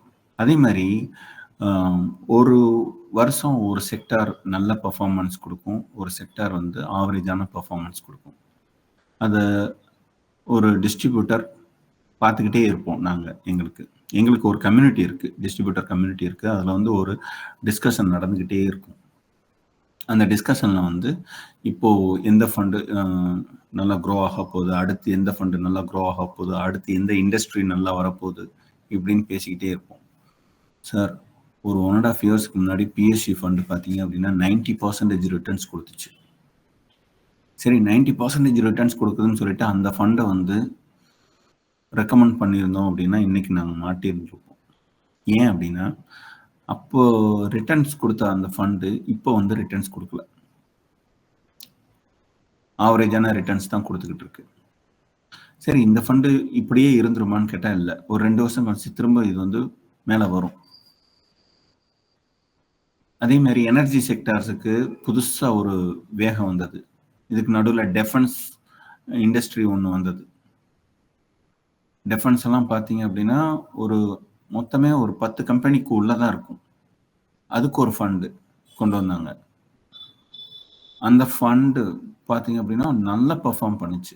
அதுக்கு அடுத்து அதை பார்த்துட்டு இன்னொரு மியூச்சுவல் ஃபண்ட்ஸ் கம்பெனி இன்னொரு ஃபண்டு கொண்டு வந்தாங்க. அதில் இன்வெஸ்ட் பண்ண கொஞ்ச நாள்லேயே தானே அந்த ஃபண்டு கீழே விழுந்துட்டு அதுக்கப்புறமா அது மேலே வந்தது. இது ஏன் நான் சொல்ல வரேன் அப்படின்னா, மியூச்சுவல் ஃபண்ட் டிஸ்ட்ரிபியூட்டரோட அல்டிமேட் எய்ம் என்னன்னா, தன்னோட கஸ்டமர்ஸை லாங் ரன்னுக்கு கூட்டிகிட்டு போகணும், கைப்பிடிச்சு அவங்கள கரெக்டான திசைக்கு வழிகாட்டணும் அப்படின்றது தான். ஸோ அங்கே தான் சார் இருக்கு இந்த டைரக்டுக்கும் ரெகுலருக்குமான வித்தியாசம். ஓகேங்களா? ஸோ நண்பர்களே, இந்த சந்திப்பு இத்துடன் நிறைவு பெறுகிறது. இந்த சந்திப்பில் கலந்து கொண்ட அனைவருக்கும் நெஞ்சார்ந்த நன்றிகள். அண்ட் ஒவ்வொரு வியாழக்கிழமையும் மாலை 6 மணிக்கு இதே மாதிரி புது தகவல்களோட புது நிறுவனங்கள் நடத்துகிற சந்திப்புகள் வந்து இங்கே நடக்கும். ஸோ அந்த சந்திப்புகளில் நீங்கள் கலந்து கொள்ளுங்கள். நீங்கள் மட்டும் இல்லை, உங்களுடைய நண்பர்கள், உறவினர்கள் அவர்களுக்கும் இந்த லிங்கை அனுப்பிவிட்டு அவங்களுமே கலந்துக்க சொல்லுங்கள். இது வந்து எந்தவித கட்டணமும் கிடையாது. இது வந்து ஒரு மக்களுக்கான விழிப்புணர்வை ஏற்படுத்தக்கூடிய தொடர் சந்திப்பு. Sir, sorry for interruption sir. Okay sir, இப்போ நான் வந்து ஐசிஐசில மல்டி அசெட் ஃபண்டுன்னு வச்சிருக்கேன் சார். அதில் இப்போ நீங்கள் வந்து இன்னோவேஷன் ஃபண்டுன்னு சொன்னீங்களே, இப்போ நான் உங்களை எப்படி கான்டாக்ட் பண்ணலாம் அதெல்லாம் இருக்குல்ல சார்? நான் காரைக்குடியில் ஒர்க் பண்ணிட்டு இருக்கேன். ஓகே. எங்களுடைய நம்பர் பார்த்தீங்க அப்படின்னா 8220 இல்லை, எதில் போடுவீங்க? நோட் பண்ணணும். வாட்ஸ்அப் பண்ணுறீங்களா? ஓஎஸ் சேட் பாக்ஸில் போடுறேன் சார். இப்போ சேட் பாக்ஸில் உங்களுக்கு அந்த நம்பர் இல்லை சொல்லுங்க சார். நம்பர் சொல்லுங்க. 822 sir. 822 02 02 300 300 35. Karthik sir. Yes sir. Yes. Karthik sir. Okay, thank you sir. Thank you. Thank you sir. So இந்த சந்திப்பில் கலந்து கொண்ட அனைவருக்கும் நெஞ்சார்ந்த நன்றிகள். இன்னும் அடுத்த சந்திப்புகள் இதே மாதிரியான ஒரு நல்ல தலைப்போடு நம்ம மீண்டும் சந்திப்போம். இந்த சந்திப்பில் கலந்து கொண்ட ஐசிஐசிஐ ப்ருடென்ஷியல் மேனேஜர் திரு கார்த்திக் அவர்களுக்கு எங்களுடைய சிறப்பு நன்றிகளை தெரிவித்துக் கொள்கிறோம். Thank you sir. ஸோ உங்களுடைய இந்த ப்ரெசன்டேஷன் ரொம்ப நல்லா இருந்ததுங்க சார். கண்டிப்பாக நம்ம நண்பர்கள் இந்த ஃபண்டில் இன்னும் நிறையா இன்வெஸ்ட் பண்ணுவாங்க. ஒரு நல்ல ஃபண்டை அருமையாக இன்ட்ரோ கொடுத்துருக்கீங்க.